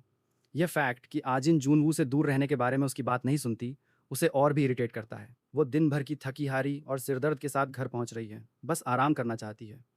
लेकिन जैसे ही वो दरवाज़ा खोलती है, उसे तलाक के बारे में एक बहस सुनाई देती है। ये चोई के पिता हैं जो बस उसकी माँ से तलाक मांगने के लिए आए हैं। वे बहुत बहस कर रहे हैं और चोई समझ नहीं पाती कि वो यहाँ आता ही क्यों है। अगर हर बार जब वो आता है वे इस तरह लड़ते हैं, बहस जारी रहती है। ऐसा लगता है कि चोई के पिता को कोई दूसरी औरत मिल गई है, इसलिए वो अपने पुराने परिवार से अलग होना चाहता है। स्कूल में जो कुछ चल रहा है उससे तंग आकर और अब घर पर भी इसका सामना करने के कारण वो बस इसे और नहीं झेल सकती और इसे ख़त्म करना चाहती है। उसके पिता उसकी माँ को व्यावहारिक रूप से वर्बली असॉल्ट करते हुए कहते हैं कि बेहतर होगा कि वो जल्द ही तलाक के कागजात पर साइन कर दे, क्योंकि चाहे वो कुछ भी चाहे, आखिरकार वो वही करेगी जो वो चाहता है। लेकिन चोई बीच में आने का फैसला करती है और पूछती है कि क्या वो उस मिस्ट्रेस को भी छोड़ देगा। तो वो तलाक चाहता ही क्यों है। अपनी बेटी के दखल से चिढ़कर वो बस उसके चेहरे पर एक थप्पड़ जड़ देता है। अब हम बेहतर समझ सकते हैं कि चोई का दिमाग इतना ख़राब कैसे हुआ। चोई की माँ उसके पिता के सामने खड़ी होती है और कहती है कि उन्हें उनकी बेटी पर हाथ उठाने का कोई हक नहीं है और उन्हें चले जाना चाहिए, कि वो उन्हें तलाक नहीं दे रही हैं। वो हार मान लेता है और चला जाता है, जबकि माँ चोई को दिलासा देने की कोशिश करती है, लेकिन वो अपनी माँ से कहती है कि वो उन्हें अभी तलाक दे दे क्योंकि उसके पिता इंसान नहीं हैं। अब तो वो उस पर हाथ भी उठाने लगे हैं, लेकिन वो औरत जैसे डिनायल में लगती है और कहती है कि वो ऐसा नहीं कह सकती क्योंकि आखिरकार वो उसके पिता हैं। गुस्सा होने की पूरी वजह के साथ चोई अपनी माँ पर चिल्लाने लगती है, कहती है कि वो सिचुएशन को इस तरह चलने देने के लिए उसके पिता से भी बदतर हैं। चोई खुद को अपने कमरे में बंद कर लेती है, ये सोचते हुए कि वो इस ज़िंदगी को कैसे बदलने जा रही है जो वो अभी जी रही है। लेकिन उसे टेबल पर कई मिठाइयाँ दिखती हैं जो आजिन ने भेजी थीं, ये कहते हुए कि वो अपनी दोस्त से कितना प्यार करती है और उसकी परवाह करती है। और ये चोई को और भी इरिटेट कर देता है। वो सारे कुकीज़ फर्श पर गिरा देती है क्योंकि उसके लिए आजिन के लिए सब कुछ ठीक हो जाता है, लेकिन ऐसा लगता है कि चोई के लिए कुछ भी ठीक नहीं हो रहा है। और साफ तौर पर वो इस सारे गुस्से और नफरत को जो उसने दबा रखी थी, आज इनको तबाह करने के प्लान में बदलने का फैसला करती है। उसी रात जूनवू के घर पर वो अपने ट्यूटर के साथ प्राइवेट लेसन ले रहा है, लेकिन वो यह सोचना बंद नहीं कर पा रहा है कि फूलों वाले उस मोमेंट में उसे आजिन क्यों याद आई। और इससे उसका ट्यूटर नोटिस करता है कि उसका ध्यान किसी चीज़ से भटक रहा है। ट्यूटर कमेंट करता है कि यह पहली बार है जब उसने जूनवू का ध्यान भटकते देखा है। वो इसे टाल देता है और कहता है कि वो बस स्पेस आउट कर रहा था, लेकिन ट्यूटर थोड़ा पुश करता है, पूछता है कि क्या वो किसी को पसंद करता है। और बेशक इससे पहले कि वो जवाब दे पाता, उसे एक बार फिर हमारी प्यारी मेन कैरेक्टर आजिन याद आती है। पहली बार हम मेन कैरेक्टर जून वू को उसके बारे में सोचते हुए शर्माते हुए देखते हैं। ट्यूटर उससे ज़्यादा ध्यान देने के लिए कहता है, लेकिन लेसन जारी रखता है। इस बीच उस इकलौते इंसान के घर जिसे कोई अंदाज़ा नहीं है कि पर्दे के पीछे ये सब हो रहा है, वो फिर से कुकिंग कर रही है। कल स्कूल ट्रिप पर अपने दोस्तों को देने के लिए कुछ कुकीज़ बना रही है। उसके पेरेंट्स काम से घर आते हैं और उससे कहते हैं कि ज़्यादा देर तक न जगे क्योंकि कल उसका पूरा दिन बिजी रहने वाला है। वो कहती है कि वो बस अपने दोस्तों के लिए कुकीज़ ख़त्म कर रही है और जल्द ही सो जाएगी। वे कमेंट करते हैं कि उसके दोस्त सच में बहुत लकी होंगे जिन्हें उनकी बेटी से यह सारा प्यार मिल रहा है। उसके पिता इस सब को लेकर एक्साइटेड होकर आखिरकार आजिन को कुछ पैसे देते हैं ताकि वो कल एंजॉय कर सके और कुछ गिफ्ट्स खरीद सके। अपने कमरे में वापस आकर कल की ट्रिप के लिए चीज़ें पैक करते हुए वो अपना पोर्टेबल चार्जर लाने का फैसला करती है। अब उसके पास जो दो ऑप्शन हैं उन्हें देखते हुए उसे 1 साल पहले हुई कोई बात याद आती है। वाई यूनिवर्सिटी के डॉर्मेट्री में आज इन दूसरी लड़कियों को रात भर रुकने के लिए मनाने की कोशिश करती है क्योंकि आखिरकार ये कैंप का पहला दिन है। हालांकि वे वहाँ पूरी रात बिताने में बिल्कुल भी इंटरेस्टेड नहीं हैं। उन्होंने यह सिर्फ एक्स्ट्रा क्रेडिट के लिए किया था, लेकिन ये इसके लायक नहीं है। उन्हें यह भी याद आता है कि आजिन को क्लास में झपकी लेने के लिए डांट पड़ी थी और वो अपने ग्रेड की परवाह भी नहीं करती, इसलिए उन सबको बस एक साथ चले जाना चाहिए। वो फिर सुझाव को एक्सेप्ट करने का फैसला करती है क्योंकि वो वहाँ अकेली नहीं रहना चाहती। अंधेरे में वे चुपचाप बाहर निकलने की कोशिश कर रही हैं ताकि इंस्ट्रक्टर नोटिस न करे, लेकिन वे तब पकड़ी जाती हैं जब लाइट ऑन हो जाती है और इंस्ट्रक्टर का असिस्टेंट उन्हें बाहर निकलते हुए पकड़ लेता है। आजिन असिस्टेंट से पूरी तरह से इंप्रेस हो जाती है और लड़कियों को कमरे में वापस जाने के लिए मनाती है। वो शर्मा जाती है और सोचती है कि पहली बार शायद वो महसूस कर रही है कि पहली नज़र में प्यार होना कैसा होता है। उस समय की बात याद करते हुए कि पता नहीं उसमें कैसे हिम्मत आई, लेकिन उसने उससे बात करने और उसका फ़ोन नंबर मांगने का फैसला किया। वे लगभग हर दिन बात करते थे, लेकिन वो सब तब बदल गया जब उसकी एक गर्लफ्रेंड बन गई। उसने हमारी मेन कैरेक्टर का दिल तोड़ दिया।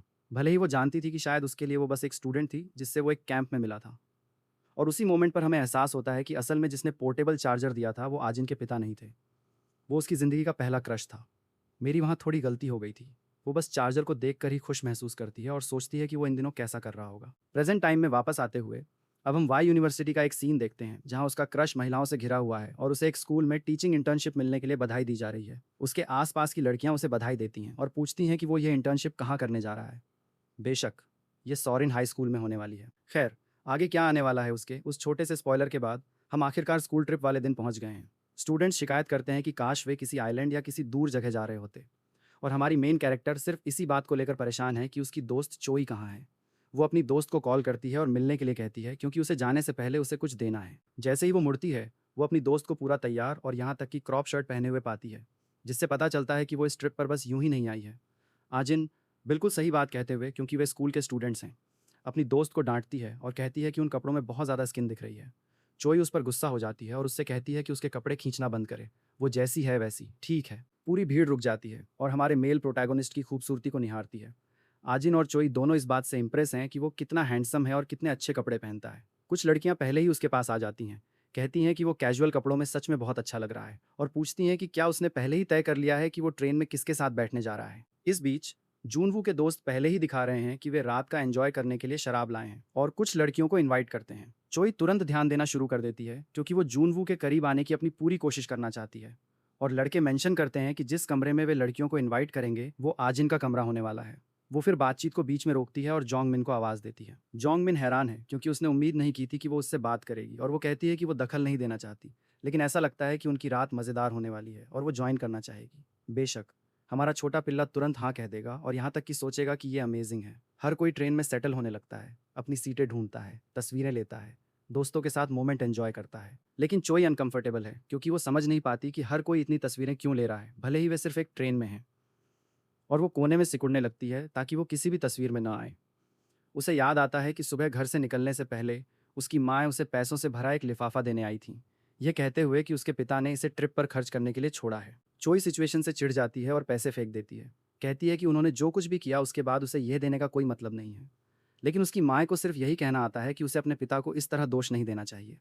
इस बीच एक दूसरे ट्रेन कार में आजिन को गर्मी लग रही है क्योंकि उसने फुल स्लीव शर्ट पहनने का फैसला किया था, इसलिए वो चोई को अपने साथ वेंडिंग मशीन पर चलने के लिए बुलाने का फैसला करती है। लेकिन चोई सो रही है, इसलिए वो अकेली चली जाती है। जब वो वहाँ पहुँचती है वो जूनवू को ड्रिंक लेते हुए पाती है। वो पूछता है कि क्या उसे कुछ चाहिए और वो भी वही चीज़ लेने का फैसला करती है जो उसने ली थी, एक ग्रीन एप्पल ड्रिंक, जिसके बारे में वो कहती है कि यह सच में बहुत अच्छी लग रही है। जब वो ड्रिंक लेने जाती है वो देखती है कि वहाँ और नहीं बची है। आखिरी वाली वो थी जो जूनवू ने ली थी। वो एक अच्छा प्रोटैगनिस्ट होने के नाते उसे ड्रिंक देने का फैसला करता है। कहता है कि असल में जिसे इसे पीना था वो जोंगमिन था, लेकिन चूंकि वो सो रहा है वो इसे ले सकती है।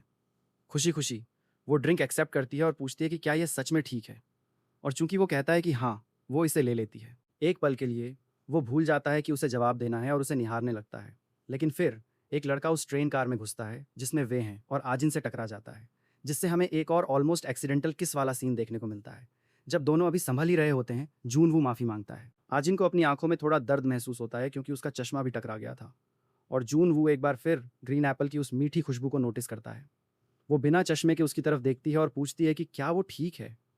वो जल्दी से उसे दूर धकेल देता है और वो समझ नहीं पाती कि उसने ऐसा क्यों किया। हालांकि यह मोमेंट उसे पहली बार पार्क में मिलने की याद दिलाता है, जब उसने उसे उस क्रेजी लड़के से बचाया था और उससे पूछा था कि उसने अपने पैरों का इस्तेमाल क्यों नहीं किया जब उसके हाथ बिजी थे। उसे यह भी याद आता है जब चोई ने उससे कहा था कि उसने उसका पोर्टेबल चार्जर कचरे में फेंक दिया था। बिना समझे वो पूछती है कि वो हमेशा उसके साथ मतलबी क्यों रहता है। उसे एहसास होता है कि वो सब कुछ गलत समझ रही है और ऐसा लगता है कि वो सोचती है कि वो उसे पसंद नहीं करता। और फिर आवेग में आकर वो कह देता है कि वो असल में उसे पसंद करता है। Oh my God! हमारी मेन कैरेक्टर को इसकी उम्मीद नहीं थी और न ही मुझे थी। वो कैसे कह सकता है कि वो उसे पसंद करता है? वो कुछ समझ नहीं पा रही है। वो हिसाब लगाने की कोशिश कर रही है, लेकिन कुछ भी मैच नहीं खा रहा और वो सोचती है कि वो उसे क्यों पसंद करता है। लेकिन इससे पहले कि वो किसी नतीजे पर पहुंच पाती, वो हंसने लगता है और कहता है कि उसका एक्सप्रेशन अभी सच में अविश्वसनीय है और वो उसे सच में पसंद करता है क्योंकि उसके रिएक्शंस हमेशा फ़नी होते हैं। बेशक, वो गलत समझ लेती है और उस पर चिल्लाने लगती है, उसे मारने लगती है, फ्यूरियस और शर्मिंदा होकर। और वो कहता है कि दर्द हुआ। वो बस कहती है कि वो इसी के लायक था और चली जाती है।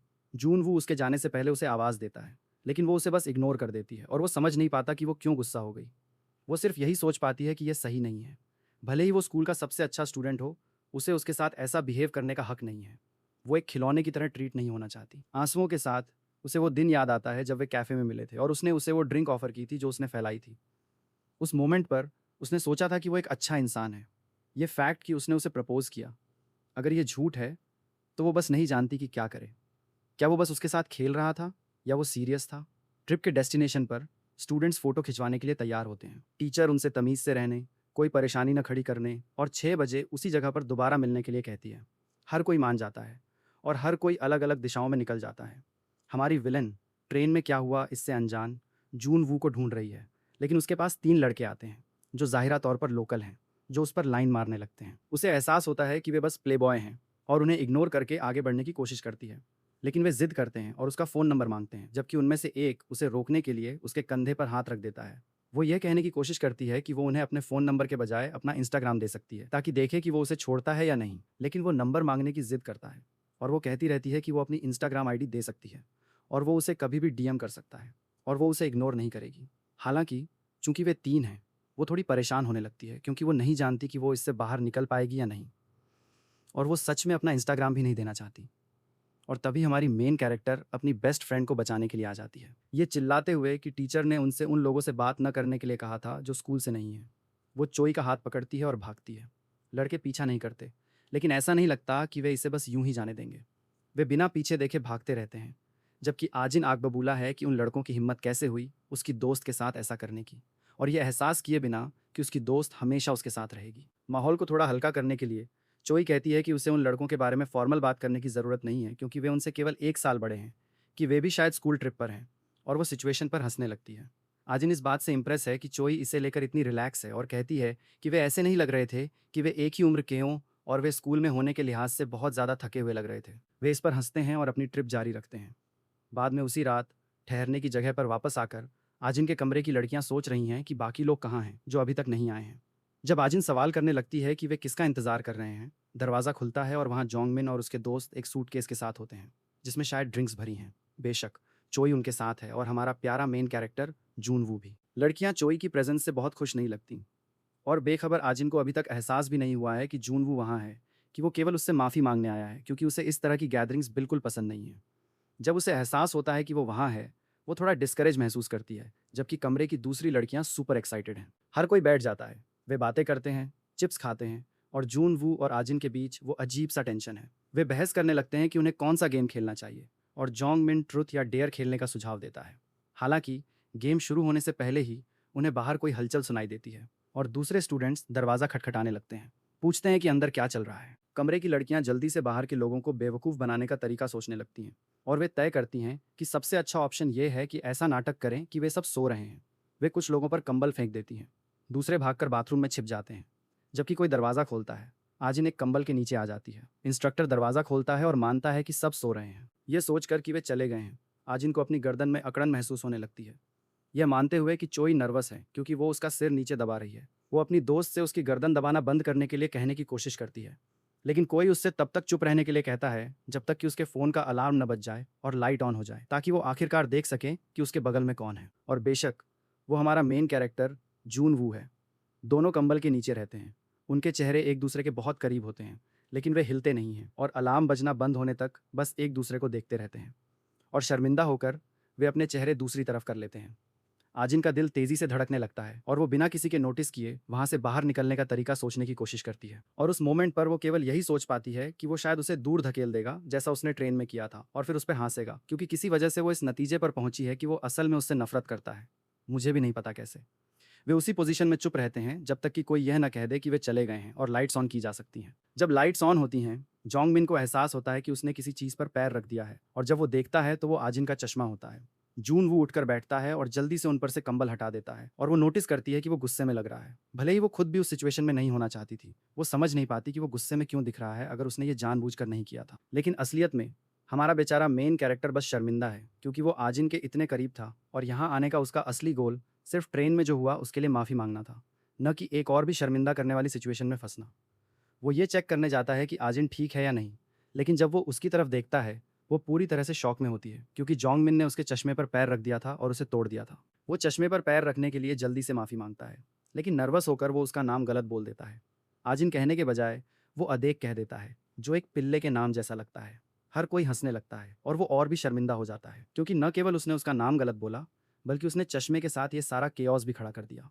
वो कहती है कि ठीक है, कल वो डॉक्टर के पास जाकर नया चश्मा ले आएगी। और इस तरह वे वापस उसी काम पर आ जाते हैं जो वे पहले कर रहे थे, यानी गेम्स शुरू करना। पेपर चुनने वाली पहली चोई है और उसका मिशन किसी ऐसे इंसान को स्नैक देना है जिसके वो करीब आना चाहती है। वो जोंगमिन को चुनती है, जो हैरान है क्योंकि उसे इसकी उम्मीद नहीं थी। लड़के जोंगमिन से बहुत जेलस हो जाते हैं और आजिन इस बात से इंप्रेस है कि चोई दूसरों से डील करने में कितनी इंप्रूव हो गई है। लेकिन असल में चोई का प्लान जूनवू को जेलस करना था। हालांकि उसे रत्ती भर भी परवाह नहीं थी। उसके दिमाग में उसका वो एक्सप्रेशनलेस चेहरा असल में यह दिखाता है कि वो इतना जेलस है कि इसे दिखा भी नहीं पा रहा है। इसे और पुश करने के लिए वो कहती है जोंगमिन उसे और ज़्यादा जेलस करने की कोशिश करने में बहुत क्यूट है। और बेचारा जोंगमिन थ्रिल्ड है, ये सोचते हुए कि सब कुछ वंडरफुल है। फिर वे बोतल घुमाते हैं और अगले चुने जाने वाले आजिन और जूनवू हैं। जोंगमिन उनसे सवाल पूछता है, इस कमरे में कौन तुम्हें सबसे ज़्यादा परेशान कर रहा है? हर कोई जवाब का इंतजार करते हुए एक्साइटेड हो जाता है, और क्योंकि वे दोनों एक ही जवाब के बारे में सोचते हैं, वे 1 मिनट के लिए एक दूसरे को घूरते रहते हैं, जबकि बाकी कोई कुछ समझ नहीं पाता। वे जल्दी से दूसरी तरफ देखने लगते हैं, ये सोचते हुए कि शायद वे असल में परेशान नहीं हैं। एक सिर्फ माफ़ी मांगने आया था, और दूसरी किसी ऐसे इंसान के आसपास नहीं होना चाहती जिसके बारे में वो सोचती है कि वो उससे नफरत करता है। जवाब के लिए एंग्जियस हर कोई अभी भी समझ नहीं पाया कि लुक का वो एक्सचेंज किस बारे में था। वे कमेंट करने लगते हैं कि यह सस्पिशियस लग रहा है। उन्होंने एक दूसरे को क्यों देखा और कुछ नहीं कहा, और उनमें से किसी ने भी अभी तक सवाल का जवाब नहीं दिया है। चूंकि उन्होंने रिस्पॉन्ड करने में बहुत लंबा समय लिया, उन्हें एक पनिशमेंट स्लिप निकालनी होगी। आजिन एक स्लिप चुनती है जिस पर लिखा है कि प्रोफेसर के कमरे के दरवाजे की एक फ़ोटो लेनी है, जबकि जूनवू एक ऐसी स्लिप चुनता है जिस पर लिखा है कि उसे कोई पनिशमेंट नहीं करनी है। लेकिन चूंकि किसी ने सवाल का जवाब नहीं दिया, उन दोनों को वही चैलेंज करना होगा जो आजिन ने चुना था। दोस्त पहले ही कह देते हैं कि अगर वे पकड़े गए तो उन्हें गेम का मेंशन नहीं करना चाहिए या वहां वापस नहीं आना चाहिए। आजिन थोड़ी परेशान दिखती है क्योंकि उसे जूनवू के साथ यह करना होगा, भले ही वो उसके आसपास कंफर्टेबल नहीं है। उनके दोस्त उन्हें एनकरेज करने की कोशिश करते हैं, और चोई कहती है कि अगर आजिन नहीं जाना चाहती तो वो उसकी जगह जा सकती है। लेकिन जोंगमिन जल्दी से उसकी बात काटता है और कहता है कि इसकी इजाज़त नहीं है और वे जाने के लिए तैयार हैं। किसी के पकड़े जाने से पहले हर किसी को वापस अंदर आ जाना चाहिए। आजिन अपने दोस्तों को अलविदा कहती है और चली जाती है। चोई पीछे छूट जाती है, चिढ़ी हुई क्योंकि वो आजिन के साथ जगह चेंज नहीं कर पाई। इस बीच लोग कहने लगते हैं कि आजिन बिना चश्मे के कितनी ज़्यादा सुंदर लग रही है, लेकिन जेलस चोई सिर्फ यही सोच पाती है कि वे ऐसा कैसे सोच सकते हैं जबकि वो खुद वहाँ खड़ी हैं। क्या वे अंधे हैं? ध्यान वापस अपनी तरफ खींचने के लिए वो किसी का हाथ पकड़ती है और उनसे गेम जारी रखने के लिए वापस अंदर चलने को कहती है। वापस हमारे दोनों मेन कैरेक्टर्स पर जो प्रोफेसर के कमरे की तरफ बढ़ रहे हैं। जून वू सिर्फ इसी बारे में सोच पाता है कि वो ट्रेन में जो हुआ उसके लिए माफ़ी मांगने के लिए बातचीत कैसे शुरू करे। आखिरकार उसे उसके साथ अकेले रहने का यह चांस मिला है। वो खिड़की खोलकर दिखाता है कि उस पार एक कमरा है जिसकी लाइट ऑन है, जो शायद प्रोफेसर का कमरा है। वहाँ तेज़ी से पहुँचने के लिए रास्ते से कट मारना आसान होगा। आजिन मुश्किल से ध्यान दे पाती है क्योंकि एकमात्र चीज़ जो वो सोच सकती है वो ये है कि वो जाना चाहती है क्योंकि वो पूरी तरह से अनकंफर्टेबल है और ठंड है। वो कहती है कि उन्हें नीचे जाकर गार्डन से कट मारना चाहिए, लेकिन इससे पहले कि वो चलना शुरू कर पाती, जून वू उसे आवाज़ देता है। वो ट्रेन में जो हुआ उसके बारे में बात करना शुरू करता है। लेकिन इससे पहले कि वो सेंटेंस पूरा कर पाता, एक हॉल मॉनिटर आ जाता है और पूछता है कि वहाँ कौन है। मॉनिटर के उन्हें पकड़ने से पहले जून वू आजिन का हाथ पकड़ता है और वे भागने लगते हैं। जल्दी से वे एक कमरे में सरक जाते हैं और एक दीवार के पीछे छिप जाते हैं, जबकि मॉनिटर खुली खिड़की को नोटिस करता है और उसे बंद कर देता है। दोनों शांत रहते हैं, कोई आवाज़ नहीं करते, पकड़े जाने से बचने के लिए मुश्किल से सांस लेते हैं, लेकिन वे हाथ पकड़े रहते हैं। जून वू सबसे पहले चुप्पी तोड़ता है, पूछता है, क्या तुम्हें लगता है कि प्रोफेसर पहले ही चले गए हैं? और तभी आजिन को एहसास होता है कि वे हाथ पकड़े हुए हैं और जल्दी से अपना हाथ खींच लेती है। वही यूजुअल अजीब सा माहौल बनता है और वो माफ़ी मांगता है, लेकिन मॉनिटर उन्हें बात करते हुए सुन लेता है और चेक करने के लिए वापस भागता हुआ आता है। आजिन नर्वस होने लगती है क्योंकि अगर वे पकड़े गए तो उनके स्कूल में शायद पॉइंट्स कट जाएंगे। इसलिए जून वू खड़े होने का फैसला करता है और उससे वहीं रहने के लिए कहता है। वो पूछती है कि वो क्या करने जा रहा है। जैसे ही मॉनिटर दरवाज़ा खोलने लगता है, जून वू उसे पहले ही खोल देता है और फ़ोन पर बात करने का नाटक करते हुए बाहर आ जाता है। वो स्कूल का सबसे अच्छा स्टूडेंट है, इसलिए मॉनिटर असल में उसे देखकर खुश होता है, ये सोचते हुए कि शायद कुछ ट्रबल मेकर्स रहे होंगे। खुशकिस्मती से ये सिर्फ जून वू है और वो पूछता है कि वो वहाँ क्या कर रहा है। हमारा मेन कैरेक्टर माफ़ी मांगता है और कहता है कि वो फ़ोन पर बात कर रहा था और जानता है कि उसे इधर उधर नहीं भटकना चाहिए था। मॉनिटर कहता है कि ठीक है, कोई प्रॉब्लम नहीं है। और आजिन नोटिस करती है कि उसके साथ कितना अलग बिहेव किया जाता है क्योंकि वो जून वू है। फिर भी ऐसा लगता है कि जून वू को देर से बाहर रहने के लिए कुछ पेनल्टी पॉइंट्स मिलेंगे। मॉनिटर पूछता है कि क्या उसने आसपास किसी और को देखा, और जून वू कहता है नहीं, जबकि वो अपने पैर से दरवाजे को थोड़ा और बंद कर देता है ताकि मॉनिटर आजिन को अंदर छिपे हुए न देख सके। वो सोचने लगती है कि शायद वो उसे प्रोटेक्ट कर रहा है क्योंकि अगर वे एक साथ पकड़े गए तो अफवाहें फैल जाएंगी और वो अच्छा नहीं होगा। फिर भी वो थोड़ा गिल्टी महसूस करती है क्योंकि उसकी वजह से उसे पेनल्टी मिल रही है और वो स्कूल का टॉपर स्टूडेंट है, इसलिए ग्रेड्स उसके लिए काफ़ी मायने रखते होंगे। मॉनिटर चला जाता है और उससे जल्द ही अपने कमरे में वापस जाने के लिए कहता है। जून वू आजिन से कहता है कि वो अब बाहर आ सकती है क्योंकि मॉनिटर चला गया है। वो थोड़ी गिल्टी दिखती हुई बाहर आती है और वो पूछता है कि क्या वो ठीक है। शायद वो डरी हुई है, लेकिन वो कहती है नहीं, वो डरी नहीं थी। उसके एक्सप्रेशन में कुछ भी गड़बड़ नहीं है। असल में एकमात्र चीज़ जो उसे परेशान कर रही है वो ये है कि उसकी वजह से उसे पेनल्टी मिली। वो उससे इस बारे में परेशान न होने के लिए कहता है और कहता है कि उन्हें जल्दी करनी चाहिए और प्रोफेसर के कमरे की फ़ोटो लेनी चाहिए। वो हैरान है क्योंकि उसने सोचा था कि उसने सब कुछ छोड़ दिया है क्योंकि उसे एक पेनल्टी पॉइंट मिला था। शायद उनके लिए कमरे में वापस जाना बेहतर होगा। और फिर वो उसे चिढ़ाना शुरू कर देता है, पूछता है कि क्या वो मिशन जारी रखने से डर रही है। चिढ़कर वो जवाब देती है कि असल में वो सिर्फ उसकी परवाह कर रही है, जबकि वो उस पर हंसने लगता है, समझ ना पाते हुए कि वो क्यों हंस रहा है। वो पूछती है कि क्या वो सोचता है कि वो फ़नी है, कि वो हमेशा उसे चिढ़ाता रहता है और अगर वो उसे पसंद नहीं करता तो उसे बस इग्नोर करना आसान होगा। और यहाँ फिर से वही अजीब सी टेंशन आ जाती है। वो सोचती है कि उसने अभी तक कुछ जवाब क्यों नहीं दिया और बस वहाँ चुप खड़ा रहा। वो बस अपना हाथ उसके सिर पर रखता है और कहता है कि भले ही वो उसके साथ मजाक करता है, वो उसके साथ कभी भी कुछ बुरा नहीं करेगा, कि वो उससे नफरत नहीं करता और इसीलिए वो पूरे रास्ते यहाँ आया। वो आगे चलता रहता है और उससे जल्दी करने के लिए कहता है ताकि वे दोबारा न पकड़े जाएं। क्या ये रोमांस आखिरकार आगे बढ़ रहा है? मुझे पूरी उम्मीद है कि हमारी लीडिंग लेडी अगले चैप्टर्स में समझदार होना शुरू कर देगी, नहीं तो उसकी पूरी तरह से पागल बेस्टी हमारी मेन जोड़ी को और दूर करने के लिए कुछ न कुछ कर सकती है। उम्मीद है कि आपको कहानी पसंद आई होगी। लाइक बटन दबाना न भूलें ताकि मुझे पता चले कि आप इस तरह के कंटेंट में इंटरेस्टेड हैं, और मेरे अगले वीडियो को सबसे पहले देखने के लिए नोटिफिकेशन बेल को भी बजा दें। वो मुड़ा और आगे चलने लगा। उसने उससे जल्दी करने को कहा, वरना वे दोनों फिर से पकड़े जा सकते थे। ऑडिन एक पल के लिए वहीं खड़ी रही और उसकी बातों को समझने की कोशिश करने लगी। शायद उनके बीच आखिरकार कुछ बदल रहा था। वो उसके ठीक पीछे पीछे चलने लगी और वे दोनों टीचर्स ऑफिस की तरफ बढ़ने लगे। उसके कदम शांत थे और ठंड के मारे उसका शरीर कांप रहा था। जब वो पीछे मुड़ा तो उसने उसे ठंड से ठिठुरते हुए देखा। बिना किसी झिझक के उसने अपनी जैकेट उतारी और धीरे से उसके कंधों पर डाल दी। उस गर्माहट ने उसे संभाला और भले ही उसका दिल अभी भी तेजी से धड़क रहा था, उसने खुद को थोड़ा राहत में पाया। फिर भी उसके मन में शक के बादल छाए हुए थे। वो उसकी इस छोटी सी हमदर्दी पर यकीन नहीं कर पा रही थी और इसे एक मजाक समझकर टाल रही थी। उसकी घबराहट झुंझलाहट के रूप में बाहर आ गई, लेकिन बुरा मानने के बजाय पार्क जून-वू सिर्फ हंस पड़ा। उसके लिए उसका इस तरह भड़कना काफी मजेदार लग रहा था। एक शरारती मुस्कान के साथ वो मुड़ा और आगे चल दिया। उसकी हंसी की आवाज धीरे धीरे गूंज रही थी और वो गुस्से और उलझन के बीच झूलती हुई उसके पीछे पीछे चलती रही। वे टीचर्स ऑफिस पहुंचे और जल्दी से एक फोटो खींच ली, जो अंदर इंतजार कर रहे बाकी लोगों को दिखाने के लिए दरवाजे के नंबर का सबूत था। लेकिन जब वे वापस लौटे तो सबकी नजरें आजिन पर टिक गईं, जो अभी भी जून-वू की जैकेट लपेटे हुए थी। कानाफूसी शुरू हो गई और चिढ़ाने वाले कमेंट्स इतने बढ़ गए कि वो बर्दाश्त नहीं कर पा रही थी। उसने जल्दी जल्दी समझाया कि उसने ठंड की वजह से ये जैकेट सिर्फ उधार दी है, लेकिन किसी ने उसकी बात पर यकीन नहीं किया। शोर बढ़ता गया और कमरा बेचैन करने वाली बातों से भर गया, यहाँ तक कि जून-वू खुद इसे और बर्दाश्त नहीं कर सका। वो चुपचाप वहां से निकल गया और उस हंगामे को पीछे छोड़ दिया। उन्होंने उससे रुकने की मिन्नतें की, लेकिन उसका फैसला पक्का था। एक एक करके ग्रुप के लोग एक दूसरे को गुड नाइट कहने लगे। फिर भी कमरे के एक कोने में एक शांत मायूसी छाई हुई थी। जोई अकेली बैठी मुंह फुलाए हुए थी। उसका दिल निराशा से भारी था। वो उससे बात करने के लिए बस एक मौका चाहती थी, लेकिन वो बहुत जल्दी चला गया था। उस रात जून वू बेचैन लेटा रहा। उसे नींद नहीं आ रही थी। उसके विचार लगातार एक ही इंसान के इर्द गिर्द घूम रहे थे, कॉन्ग आजिन। बिना चश्मे के उसका चेहरा बार बार उसके दिमाग में आ रहा था। उसका वो मासूम चेहरा और उसका अंदाज बहुत प्यारा लग रहा था। उसने खुद को इस सोच से असहज पाया। प्यारी, उसे उसके बारे में ऐसा नहीं सोचना चाहिए। और फिर भी वो कितनी भी कोशिश करता, उसका दिमाग उसे भुला नहीं पा रहा था। आखिरकार वो नींद के आगोश में चला गया, लेकिन उसका मन अभी भी उन विचारों से अशांत था जो उसे जगाए हुए थे। अपने सपने में उसे ऐसा लगा जैसे वो फिर से स्कूल में है, और वहां वो थी, कॉन्ग आजिन। वो अपने बालों को ठीक करने की कोशिश कर रही थी और अपना हेडबैंड ढूंढने में उलझी हुई थी, इस बात से बेखबर कि वो पहले से ही उसके हाथ में था। ये नजारा देखकर उसके चेहरे पर मुस्कान आ गई। वो उसके करीब गया और उसकी कलाई पर बंधा हेडबैंड उसे दिखाया। वो शुक्रगुजार थी, लेकिन उसने एक ऐसी बात कह दी जिससे उसे लगा कि वो उसे चिढ़ा रहा है।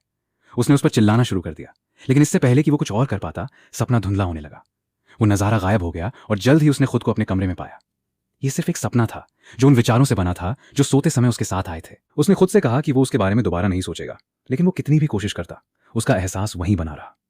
अगली सुबह टीचर आजिन के लिए लेंस का एक नया जोड़ा लेकर आए ताकि वो स्कूल ट्रिप के दौरान उनका इस्तेमाल कर सके। उसी समय ची जोंग मिन को उसकी हरकतों के लिए डांट पड़ी। उसे बुरा लगा और उसने माफी मांगी। हालांकि आजिन इतनी ज्यादा परेशान नहीं थी। सच तो यह था कि वो हमेशा से अपने लेंस बदलना चाहती थी। भले ही हालात मुश्किल थे, लेकिन ऐसा लग रहा था जैसे उसने अनजाने में ही सही उसकी मदद कर दी थी। बाद में आजिन ने जून वू की जैकेट अपने हाथों में ली। उसने इसे जोंग मिन को दिया और इसे वापस करने को कहा, लेकिन जैसे ही जोंग मिन ने आसपास देखा, उसने जून वू को एक काम से भागते हुए देखा। उसने आजिन को वापस बुलाया और जैकेट फिर से उसके हाथों में थमा दी और जिद की कि वो खुद जाकर इसे जून वू को दे। न चाहते हुए भी उसने बात मान ली और उसके पीछे चल दी। जब वो उसके पास पहुंची तो जून वू रुका और मुड़ा, लेकिन उसकी नजरें उसके जूतों पर टिक गईं। उसके जूते के फीते खुल गए थे। बिना एक शब्द बोले वो नीचे झुकी और उन्हें सलीके से बांध दिया। जून वू थोड़ा असहज हुआ। जाहिर तौर पर वो इस बात से झिझक रहा था, लेकिन आजिन नहीं रुकी। उसने इसे इतनी खामोशी से किया जैसे ये बहुत ही आम बात हो। पास में खड़ा उसका दोस्त इस छोटी सी हरकत को देखता रहा और दंग रह गया। उसे इतनी सादगी और समझदारी से काम करते देखना एक गहरा असर छोड़ गया। इन्हीं छोटे छोटे पलों में आजिन की अच्छाई सबसे ज्यादा झलकती थी। जूते के फीते बांधने के बाद आजिन ने जून वू की जैकेट को उस डिब्बे के ऊपर रख दिया जिसे वो ले जा रहा था, और वहां से भाग गई। हालांकि उसके दोस्त ने मजाक में कहा कि वो प्यारी लग रही है, लेकिन जून वू ने ऊपर से इसे तुरंत खारिज कर दिया। मगर दिल के किसी कोने में वो सच जानता था, वो प्यारी थी। लेकिन ये एक ऐसी बात थी जिसे वो कभी स्वीकार नहीं करेगा, खुद से भी पूरी तरह नहीं, और किसी और के सामने तो बिल्कुल भी नहीं। मैदान में वापस आकर चोई ने आजिन को वहां आने के लिए एक मैसेज भेजा। उसका सीना जलन से भारी हो गया जब उसने देखा कि स्टूडेंट्स के ग्रुप खुशी खुशी एक साथ तस्वीरें ले रहे हैं। तभी उसके फोन की घंटी बजी। ये एक अमीर आदमी था जिससे वो कुछ हफ्ते पहले मिली थी। उसे उससे बात करना नापसंद था, लेकिन कुछ चीजें ऐसी थीं जो सिर्फ वही उसे दे सकता था। उसने बड़ी चालाकी से उसमें अपनी दिलचस्पी दिखाई और उसे एक महंगे हैंडबैग के बारे में बताया जो वो चाहती थी, ये दावा करते हुए कि उसकी एक अमीर सहेली ने अभी अभी वैसा ही एक बैग खरीदा है। उसने खुश होकर उसके लिए वो बैग खरीदने की बात मान ली। फोन रखने के बाद उसके चेहरे पर एक मुस्कान आ गई और वो तुरंत ऑनलाइन डिजाइनर बैग देखने लगी। उसका ध्यान एक और नोटिफिकेशन से भटका। कल जिस गुंडे से उसका सामना हुआ था, उसने उसे एक मैसेज भेजा था। उसे चिढ़ हुई और वो एक तीखा, खारिज करने वाला जवाब लिखने लगी। लेकिन इससे पहले कि वो इसे भेज पाती, मैदान के सामने से एक जोरदार हंगामा गूंज उठा। उत्सुकतावश वो उठी और आगे बढ़ी जहां पहले से ही भीड़ जमा थी। उस हंगामे के बीच उसने देखा कि आजिन का एक क्लासमेट गिर गया था। उसे जानबूझकर गिराया गया था, जो कि क्लास की बदनाम बुरी जांडी की करतूत थी। तुरंत ही आजिन आगे बढ़ी और उस लड़के को उठने में मदद करने लगी। उसकी हरकतें तेज और चिंता से भरी थीं। चोई को यह सब फालतू और दखलंदाजी जैसा लगा और वो चिढ़कर वहां से हटने ही वाली थी, लेकिन तभी उसकी नजर जून वू पर पड़ी। वो पास ही खड़ा था और उसकी पूरी नजर सामने चल रहे इस पूरे ड्रामे पर टिकी थी। उसका ध्यान अपनी ओर खींचने की उम्मीद में चोई ने खुद को लाचार और बेचारी दिखाने की कोशिश की। फिर भी उसकी कोशिशें बेकार गईं। जून वू की नजरें टस से मस नहीं हुई। उसका पूरा ध्यान सिर्फ एक इंसान पर टिका था, और वो चोई नहीं बल्कि आजिन थी। इस एहसास ने चोई को भीतर तक झकझोर दिया और वो एक शांत, कड़वी जलन से भर गई। चोई का दिल जलन से तड़प उठा। जून वू की आंखों को आजिन पर टिका देखना उसे अंदर ही अंदर खाए जा रहा था और वो इसे ऐसे ही नहीं छोड़ सकती थी। वो आजिन को एक तरफ ले गई, भीड़ से दूर एक शांत कोने में। उसके दिमाग में एक ही बात थी कि जरूर कोई वजह होगी। इस मिशन के दौरान कुछ तो ऐसा हुआ है जिसने उसे आजिन को इस तरह देखने पर मजबूर कर दिया। एक बनावटी मुस्कान के साथ चोई ने जवाबों के लिए जोर डाला। आजिन को हालांकि सिर्फ एक साधारण सा पल याद आया और उसने समझाया कि जून वू द्वारा उसे अपनी जैकेट उधार देने के अलावा कुछ खास नहीं हुआ था, जो वो पहले ही वापस कर चुकी थी। चोई ने उसे ध्यान से देखा। उसकी आंखों में शक साफ था। वो इस पर यकीन नहीं कर पा रही थी। उसे यकीन था कि बात उससे कहीं ज्यादा है जितना आजिन मान रही है। उसने मन ही मन ठान लिया कि चाहे जो हो जाए वो सच का पता लगा कर रहेगी। इस बीच आजिन के मासूम दिल ने स्थिति को गलत समझ लिया। ये सोचकर कि चोई की इस अचानक गंभीरता का मतलब ये है कि उसके साथ कुछ गलत हुआ है, उसने चैन की सांस ली, ये मानकर कि ये इससे ज्यादा कुछ नहीं था। जब वे दोनों साथ वापस जा रहे थे, चोई का फोन बजा। स्क्रीन पर एक मैसेज चमका। कोई उसका हालचाल ले रहा था। उसने जल्दी से जवाब दिया और बाद में मिलने का प्लान बनाया। उसके बाद उसके होठों पर आई छोटी सी मुस्कान किसी और ही बात का इशारा कर रही थी। उसके दिमाग में चुपके से एक प्लान बन रहा था। उस शाम सभी स्टूडेंट्स इकट्ठा हुए क्योंकि उनके टीचर एक अनाउंसमेंट कर रहे थे। माहौल शांत था जब तक कि चोई अचानक आजिन के पास नहीं सरक आई और फुसफुसाकर कहने लगी। धीमी आवाज में उसने समझाया कि उसे मदद की जरूरत है। उसने दावा किया कि वो खुद कन्वीनियंस स्टोर नहीं जा सकती क्योंकि उसके कपड़ों पर दाग लग गए हैं और उसे आजिन की जरूरत है कि वो उसके लिए सैनिटरी पैड्स खरीद लाए। बिना किसी झिझक के आजिन उठी और तेजी से निकल गई, इस बात से बेखबर कि कोई उसे जाते हुए देख रहा था। जून वू ने ध्यान दिया था।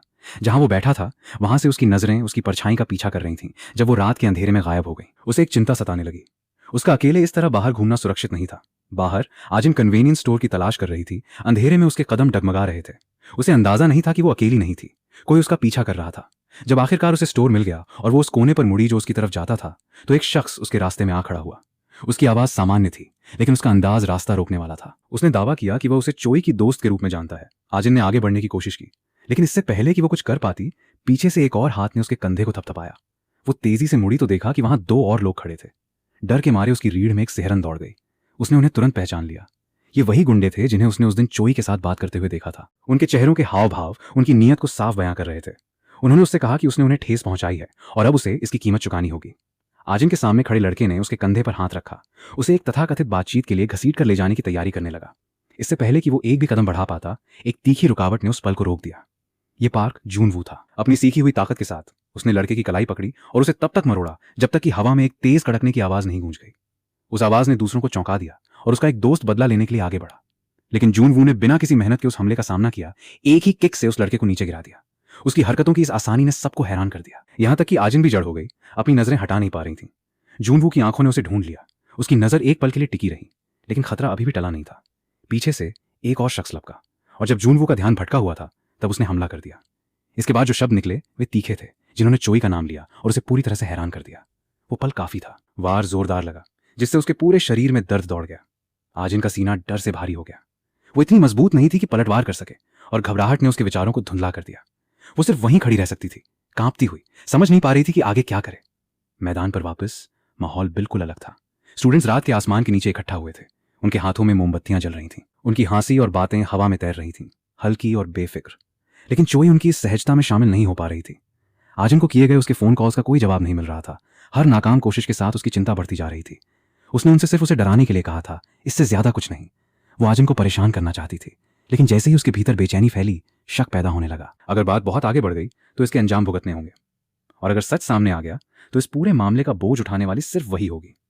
अगले दिन स्कूल में कैफेटेरिया में फुसफुसाहट का माहौल था क्योंकि स्टूडेंट्स के बीच ये खबर तेजी से फैली। पार्क जून वू कन्वीनियंस स्टोर के रास्ते में घात लगाकर किए गए हमले के बाद अस्पताल में था। अफवाहों ने इस घटना को बढ़ा चढ़ाकर पेश किया। दावा किया कि यह 17 के खिलाफ 1 की लड़ाई थी। इस बड़ी संख्या ने आजिन को झटके में चौंका दिया और खाना उसके गले में अटक गया। भले ही कहानी को बढ़ा चढ़ाकर पेश किया गया था लेकिन चिंता का बोझ उसके सीने पर भारी पड़ रहा था। यहां तक कि कैफेटेरिया का आम माहौल भी असहज था और ज्यादातर स्टूडेंट्स परेशान दिख रहे थे। आजिन की भूख लगभग पूरी तरह से गायब हो गई। एक भारी कसूरवार होने का एहसास उसे अंदर ही अंदर कचोट रहा था। उसे यकीन हो गया था कि जून वू के साथ जो कुछ भी हुआ उसके लिए कहीं ना कहीं वही जिम्मेदार थी। खाना जारी रखने में असमर्थ उसने अपनी ट्रे छोड़ी और अपनी प्लेट फेंकने चली गई। यहां तक कि उसके टीचर ने भी उसके कम खाना खाने पर ध्यान दिया और उसे धीरे से और खाने के लिए कहा। लेकिन आजिन का दिमाग खाने से बहुत दूर था। उसके विचार सिर्फ जून वू पर टिके थे। हालांकि उसने अपनी असली चिंता को अपने तक ही सीमित रखा। प्लेट रखने के बाद जैसे ही वो मुड़ी, जोंग मिन सामने आ गया। वो चोई को ढूंढ रहा था, उसके साथ खाना खाने के इरादे से। फिर भी इस बढ़ते हंगामे के बीच चोई कहीं दिखाई नहीं दे रही थी। जब आजिन ने अभी भी परेशान होते हुए बातचीत को जून वू की तरफ मोड़ा तो उसके चेहरे पर छाई गंभीरता ने जोंग मिन के शरारती अंदाज को जगा दिया। उसे चिढ़ाने की चाहत में उसने जानबूझकर इस तरह बात की जिससे वो और परेशान हो जाए, धुंधला सा इशारा करते हुए कि जून वू का हाथ बुरी तरह जख्मी हो गया है और रात के अंधेरे की वजह से पुलिस हमलावरों की पहचान नहीं कर पाई है। उन शब्दों के बोझ ने आजिन के चेहरे के हाव भाव को और तोड़ दिया। वो अपराध बोध और उदासी में और डूब गई। जून वू के दर्द की कल्पना करने लगी और एक बार फिर ये मानने लगी कि ये उसकी गलती थी। उसकी इस प्रतिक्रिया ने जोंग मिन को लगभग हंसने पर मजबूर कर दिया, लेकिन उसने खुद को रोक लिया। खुले तौर पर हंसने से शक पैदा हो जाता, इसलिए उसने इसे एक शांत चेहरे के पीछे छुपा लिया। फिर भी आजिन ने उसके चेहरे पर मजे लेने की एक झलक पकड़ ली। उलझन और घबराहट में उसने इसे समझने की कोशिश की, लेकिन जोंग मिन सिर्फ उसके करीब झुका और फुसफुसाया कि ये एक सीक्रेट है। इस रहस्यमयी बात ने उसकी बेचैनी को और बढ़ा दिया, उसकी भावनाओं को किनारे पर ला खड़ा किया। वो ऐसी लग रही थी जैसे किसी भी पल रो पड़ेगी। घुटन महसूस करते हुए आजिन ने कैफेटेरिया छोड़ दिया और स्कूल के मैदान में चली गई, जहां उसने चोई को आवाज दी। चोई दौड़ती हुई आई, हालांकि आजिन की चिंता में नहीं बल्कि अपने छिपे हुए कारणों की वजह से। आजिन ने थकी और हताश होकर बैठकर वो सब कुछ उगल दिया जो पिछली रात हुआ था। जब चोई ने सुना तो उसने झूठा गुस्सा दिखाया और पूछा कि क्या इस घटना की रिपोर्ट पुलिस में की गई है। आजिन ने बताया कि अंधेरे के कारण अधिकारी दोषियों की पहचान नहीं कर सके। इस खुलासे ने चोई के चेहरे पर एक छोटी सी संतुष्टि भरी मुस्कान ला दी। अंदर ही अंदर उसे राहत मिली थी। रात के सायों ने उसकी संलिप्तता को छुपा दिया था, जिससे ऐसा कोई सबूत नहीं बचा जो उस तक पहुंच सके। आजिन चोई के चेहरे की उस मुस्कान को नहीं देख सकी, क्योंकि वो उसके कंधे पर सिर रखे अपना दिल हल्का कर रही थी। वो मुस्कान चोई के होठों से कभी नहीं गई, यहां तक कि तब भी जब आजिन अपनी चिंताओं के बारे में बात कर रही थी। आजिन के लिए ये दुख का पल था, लेकिन चोई के लिए ये एक शांत संतुष्टि थी। जून वू अब शायद आजिन से नफरत करेगा, और इस सोच ने चोई की खुशी को और बढ़ा दिया। वो काफी समय से उनके बीच दरार डालना चाहती थी, फिर भी किस्मत ने आजिन से ये खुद करवा दिया था। आजिन लगातार पछतावा कर रही थी, उसकी आवाज अफसोस से कांप रही थी। उसने पूछा कि उसे क्या करना चाहिए। वो अपराध बोध में डूब रही थी। ये कभी नहीं जान पाई कि जिस पर वो सबसे ज्यादा भरोसा करती है, वही उसके दर्द का मजा ले रही है। चोई ने चिंता का नाटक किया, लेकिन आजिन की माफी मांगने की उम्मीद को खारिज कर दिया, फुसफुसाते हुए कि कुछ नहीं बदलेगा। जून वू सिर्फ उसे ही दोष देगा। वे शब्द दिल में गहरे उतर गए और आजिन की उदासी और भारी हो गई। वो खुद को बार बार दोष दे रही थी, निराशा में खोई हुई थी, जब तक कि चोई ये सोचने नहीं लगी कि उसकी दोस्त जून वू को लेकर इतनी परेशान क्यों है। तभी जैसे कोई याद उसके दिमाग में कौंधी, आजिन अचानक खड़ी हो गई।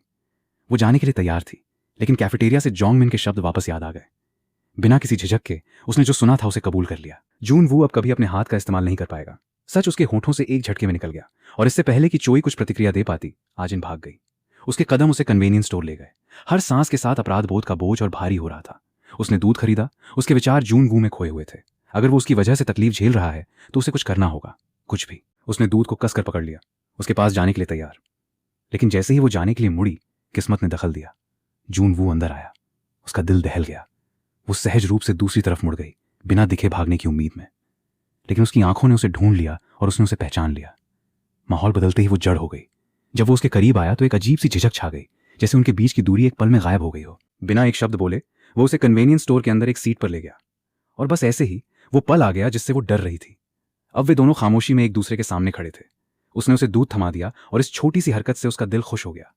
जैसे ही उसने अपने जख्मी बाएं हाथ से इसे खोलने की कोशिश की, उसने तुरंत इसे वापस ले लिया और उसके लिए खोल दिया। उसकी नजरें उसके चेहरे पर टिकी रहीं, जो एक शांत चिंता से भरा था। उसने उसके चेहरे पर छाई चिंता को नोटिस किया, और भले ही उसने एक मजाकिया सोच के साथ इसे टालने की कोशिश की, लेकिन सच उनके बीच भारी पड़ रहा था। वो माफी मांगना चाहती थी, लेकिन शब्द कभी उसके होठों से नहीं निकले। डर ने उन्हें रोक रखा था। इसके बजाय उसने स्वीकार किया कि उसे जोंग मिन से उसके हाथ के बारे में पता चला है। जब उसने पूछा कि वो क्या जानती है, तो उसने उसे सब कुछ बता दिया। चूंकि उसका दोस्त पहले ही बात कर चुका था, उसने भी नाटक में शामिल होने का फैसला किया। उसने दावा किया कि उसकी चोट इतनी गंभीर है कि वो एक स्ट्रॉ भी नहीं उठा सकता। जैसे ही वे शब्द उस तक पहुंचे, उसका शरीर कांप उठा। उसका दिल डर से बैठ गया, ये महसूस करते हुए कि उसने मजाक को बहुत आगे बढ़ा दिया है। वो अपनी बात को थोड़ा नरम करने ही वाला था कि उसने कुछ ऐसा कहा जिसने उसे पूरी तरह से हैरान कर दिया। कांपते हुए इरादे के साथ उसने ऐलान किया कि वो जीवन भर उसकी जिम्मेदारी उठाएगी। उन शब्दों के बोझ ने उसे चौंका दिया, उसे पूरी तरह से हैरान कर दिया। वो उससे ऐसी बात कहने की उम्मीद नहीं कर रहा था। यहां तक कि उनके आसपास की खामोशी भी उसके शब्दों को खारिज करती हुई लग रही थी। वो यकीन नहीं कर पा रहा था कि उसने वास्तव में उसकी इस बात को सीरियसली ले लिया है कि वो एक स्ट्रॉ भी नहीं उठा सकता। घबराई और परेशान होकर उसने अपना सिर झुकाया और बात जारी रखी, इस बात पर जोर देते हुए कि वो रिहैबिलिटेशन में उसकी मदद करेगी, क्योंकि उसने जोंग मिन से उसकी हालत के बारे में सुना है। तभी उसे समझ आया कि वो इतनी अजीब हरकत क्यों कर रही थी, और वो सोचने पर मजबूर हो गया कि आखिर जोंग मिन ने उसे क्या बताया था। बिना सोचे समझे उसने आगे बढ़कर उसके हाथ को छुआ, फिर तेजी से पीछे खींच लिया, ऐसे माफी मांगते हुए जैसे उसने कुछ गलत कर दिया हो। फिर भी उसने वादा किया कि उसे सिर्फ अपनी रिकवरी पर ध्यान देना चाहिए और वो उसकी देखभाल करने वाली बनेगी। उसके शब्दों ने उसके दिमाग में एक याद को जगा दिया। पिछली रात की झलकियां जब उसने उसे बचाने की इतनी कोशिश की थी, अचानक वो टूट गई। उसकी आंखों में आंसू भर आए और देखते ही देखते वो उसके सामने खुलकर रोने लगी। वो उलझन और भारी दिल के साथ रह गया। उसे पछतावा हुआ कि उसने उसे तुरंत क्यों नहीं बताया कि वो ठीक है। अब उसकी सिसकियां इतनी तेज थीं कि आसपास के लोगों का ध्यान खींच रही थीं, और वो सिर्फ उसे सांत्वना देने की अपनी पूरी कोशिश कर सकता था। स्कूल ट्रिप पहले से ही खत्म होने की कगार पर था। स्टूडेंट्स अपनी आखिरी मंजिल पर पहुंच चुके थे, और टीचर ने उन्हें कम से कम 10 तस्वीरें जमा करने के अपने असाइनमेंट के बारे में याद दिलाया। लगभग तुरंत ही हर कोई दोस्तों और नज़ारों के साथ तस्वीरें खींचने में लग गया। जून वू ने भी एक फोटो लेने की कोशिश की, लेकिन अपने जख्मी हाथ के साथ ये लगभग असंभव था। कुछ ही देर में कई लड़कियां उसके आसपास इकट्ठा हो गईं, मदद करने के लिए उत्सुक। उनके ध्यान ने उसे और ज्यादा परेशान कर दिया। उसने उनके ऑफर को खारिज कर दिया, बचने का रास्ता ढूंढने लगा। तभी उसकी आंखों ने आजिन को देखा, जो दूर से उसे चुपचाप देख रही थी। वो घबराई हुई लग रही थी, लगभग जमी हुई, लेकिन ये साफ था वो उसकी देखभाल करने के अपने वादे को निभा रही थी। जून वू ने जल्दी से अपना मन बना लिया। उसने ऐलान किया कि वो वॉशरूम जा रहा है और वहां से चल दिया, ये उम्मीद करते हुए कि वो पीछे नहीं आएगी। रास्ते में उसका सामना जोंग मिन से हुआ। बिना किसी चेतावनी के जून वू ने उसके कंधे पर थपथपाया, जिससे वो इतना डर गया कि उसकी जान हलक में आ गई।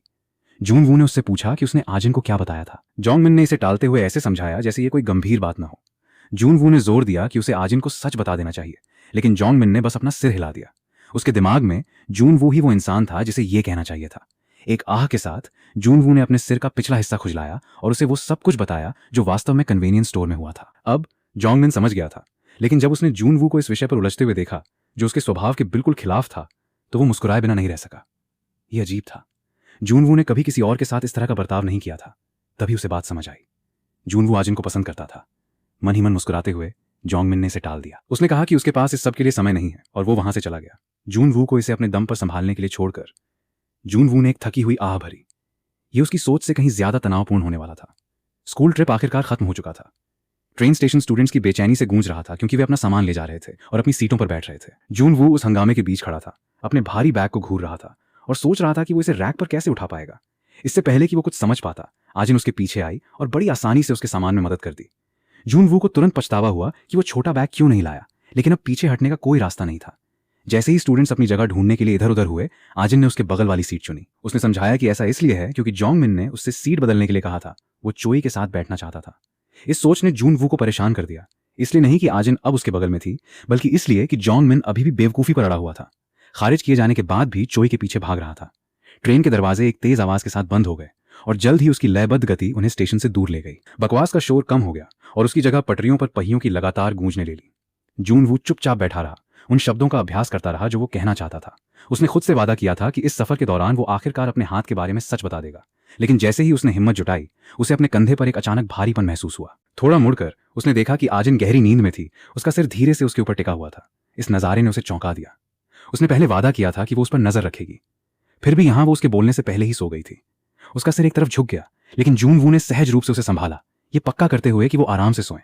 तभी उसके होठों में हल्की सी हलचल हुई, जैसे वो सपने में बात कर रही हो। ऐसा लग रहा था जैसे वो नींद में कुछ खा रही हो। लेकिन फिर शब्द बाहर निकल आए, धीमे, बमुश्किल सुनाई देने वाले, फिर भी साफ। सपने में भी वो उसकी जिम्मेदारी उठाने की बात कर रही थी। जून वू के सीने में एक अजीब सी गर्माहट पैदा हुई। वो होश में भी नहीं थी, फिर भी वो उसके बारे में सोच रही थी। एक पल के लिए उसने खुद को उसकी बातों पर यकीन करने की अनुमति दी कि उसका वास्तव में यही मतलब था। वो सिर्फ यही उम्मीद कर सकता था कि जब वो जागेगी तो अपनी बातें वापस नहीं लेगी। सोमवार का दिन था। स्टूडेंट्स से क्लासरूम भरा हुआ था। उनकी आवाजें सामान्य बातचीत में एक दूसरे के ऊपर गूंज रही थीं। तभी टीचर अंदर आई। तुरंत ही कमरे में सन्नाटा छा गया। हर स्टूडेंट सीधा होकर बैठ गया। जैसे ही व्यवस्था वापस लौटी, उन्होंने ऐलान किया कि एक नई शुरुआत के लिए सीटें बदलना अच्छा रहेगा। सभी को कागज की एक पर्ची चुनने के लिए कहा गया, जिसमें से हर एक पर नामों का एक जोड़ा लिखा था। जो भी मैच करेगा वो सीटमेट बन जाएगा। आजिन ने अपनी पर्ची खोली। उस पर नाम लिखा था एल्सा। तभी उसके पीछे एक आवाज गूंजी जिसने अपने पार्टनर का नाम पुकारा, पार्क जून वू। जल्द ही हर कोई अपनी नई जगहों पर सेट हो गया।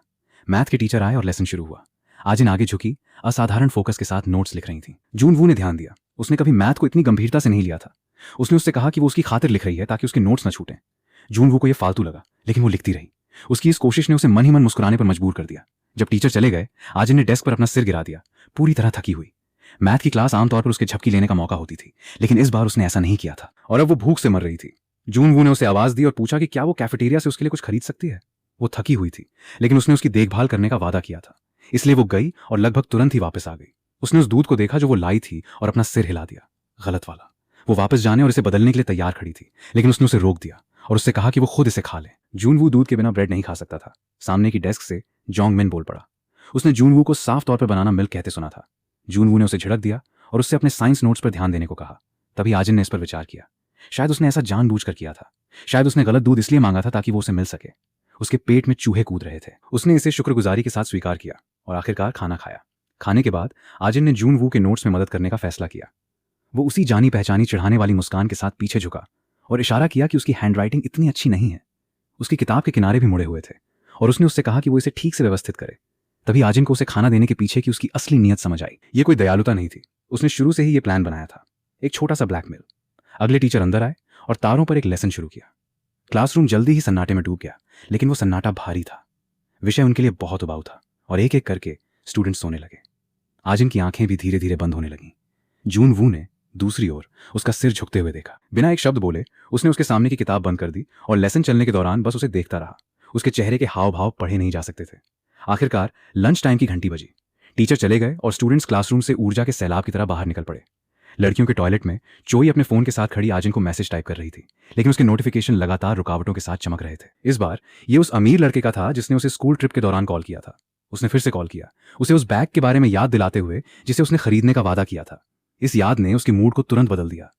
उसकी आंखों में उम्मीद की एक झलक चमकी जब उसने उससे अधिक मीठे लहजे में बात की, ये जताते हुए कि वो उसे वास्तव में जितना पसंद करती है उससे कहीं ज्यादा पसंद करती है। कॉल खत्म हुई और उसी पल आजिन का जवाब आखिरकार आ गया। आजिन ने उससे कहा कि वे साथ में लंच नहीं कर पाएंगे। चोई का चेहरा सख्त हो गया। उसके भीतर झुंझलाहट पैदा हो गई। उसे जून वू के बारे में जवाब चाहिए थे, खासकर स्कूल ट्रिप के बाद क्या हुआ था। वो गुस्से में टॉयलेट से बाहर निकली। उसके विचार घूम रहे थे, लेकिन तभी जून वू की आवाज उसके कानों में पड़ी। वो तेजी से मुड़ी और जड़ हो गई। वहां आजिन उसके बगल में चल रही थी, कैफेटेरिया की तरफ उसकी ट्रे ले जा रही थी। वे सहजता से बात कर रहे थे जैसे ये कोई असामान्य बात न हो। चिढ़ गुस्से में बदल गई। दो लड़के उसके पास से तेजी से गुजरे, जिनमें से एक ने उसके कंधे पर जोर से टक्कर मारी। उसने शायद ही इस पर ध्यान दिया। उसकी आंखें दूर जा रहे उस जोड़े पर टिकी रहीं। आजिन ने फिर से उसके खिलाफ काम किया था। उसने उसे साफ तौर पर जून वू के साथ शामिल न होने के लिए कहा था, लेकिन आजिन ने कभी नहीं सुना। और अब चोई का गुस्सा पहले से कहीं ज्यादा भड़क रहा था। कैफेटेरिया में आजिन ने अपने लिए एक ट्रे उठाई और दूसरी जून वू के लिए। दोनों को संतुलित करते हुए वो खाने की लाइन में शामिल हो गई। परोसने वाले ने गर्मजोशी से मुस्कुराया और इतनी समझदार दोस्त होने के लिए उसकी तारीफ की जिससे उसके गाल लाल हो गए। इस वजह से परोसने वाले ने उसे खाने का एक बड़ा हिस्सा परोस दिया।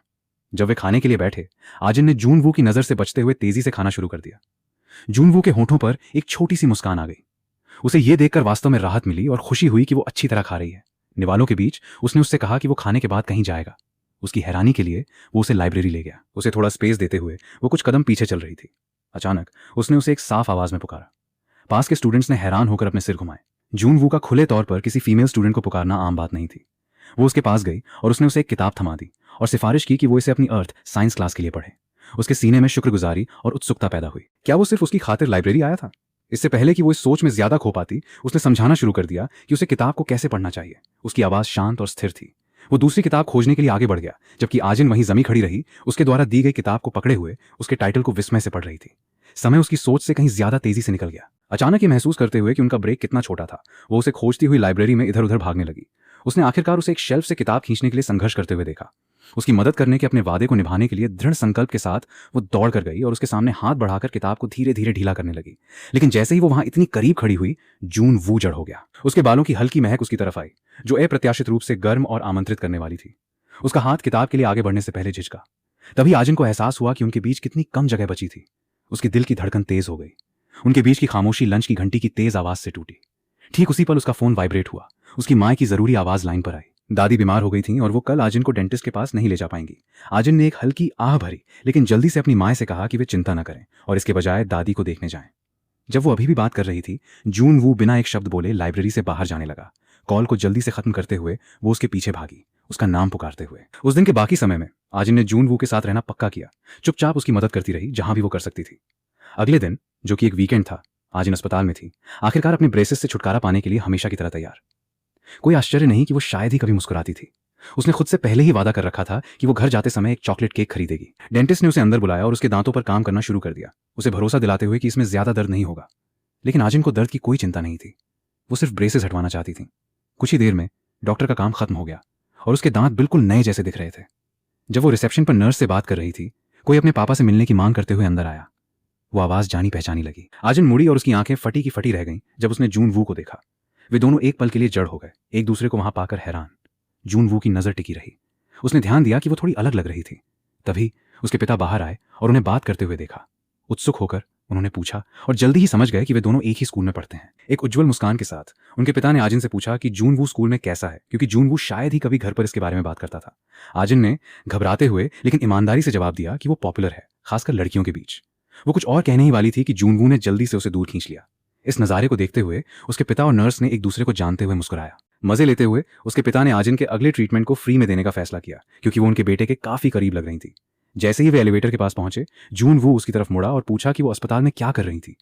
आजिन ने समझाया कि वो पिछले 3 सालों से यहाँ आ रही है और अब वो उसके और उसके पिता के बीच की समानता को साफ देख सकती है। चमकते हुए उसने पूछा कि क्या उसने उसके हाव भाव में कुछ अलग नोटिस किया। जून वू ने नोटिस किया था, लेकिन उसने अपना सिर हिलाते हुए इससे इनकार कर दिया।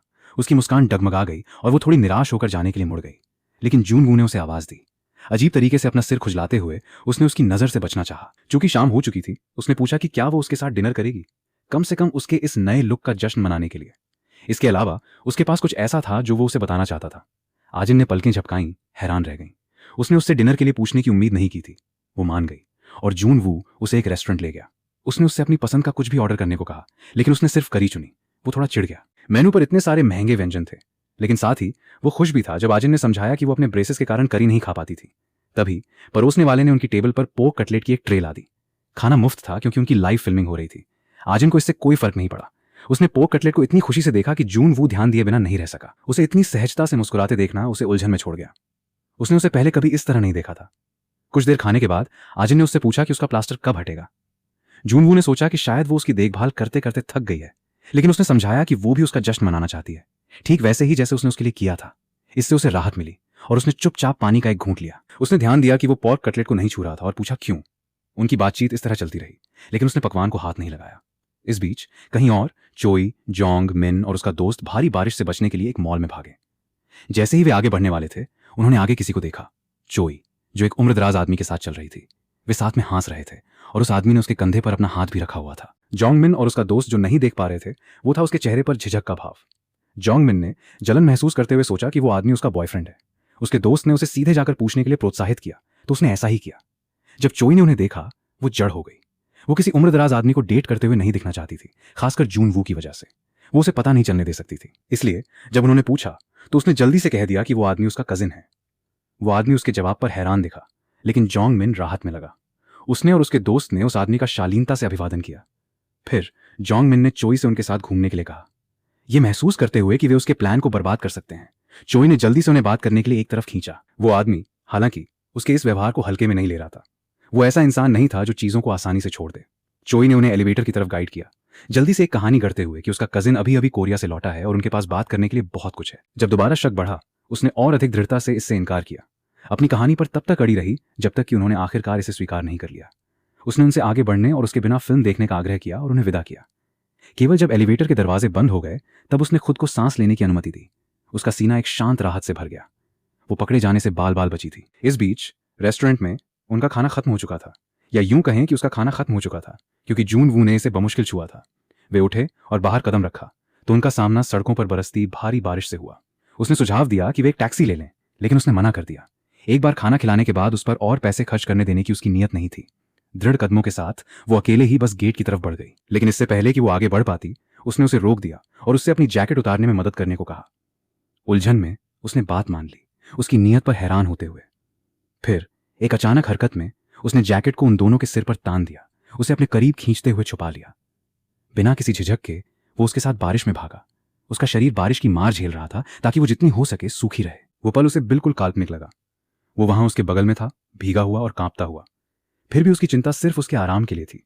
हर कदम ने इस सच को उसके सीने में और गहरा कर दिया कि कोई सिर्फ उसकी परेशानी को कम करने के लिए इस मूसलाधार बारिश का सामना करने को तैयार था। वे आखिरकार बस स्टेशन पहुंच गए। वो उसका शुक्रिया अदा करना चाहती थी, लेकिन शब्द उसके होठों पर ही रुक गए, एक अनजानी घबराहट में उलझे हुए। बस आ गई और वो जाने के लिए तैयार हुई, जाने की चाहत और रुकने की ख्वाहिश के बीच झूलती हुई। उसकी हिचकिचाहट को भांपते हुए उसने चुपचाप उसके साथ जाने का फैसला किया। उसने उसके जवाब का इंतजार नहीं किया। वो बस उसके पीछे बस में चढ़ गया और जल्द ही बस स्टॉप से दूर चली गई।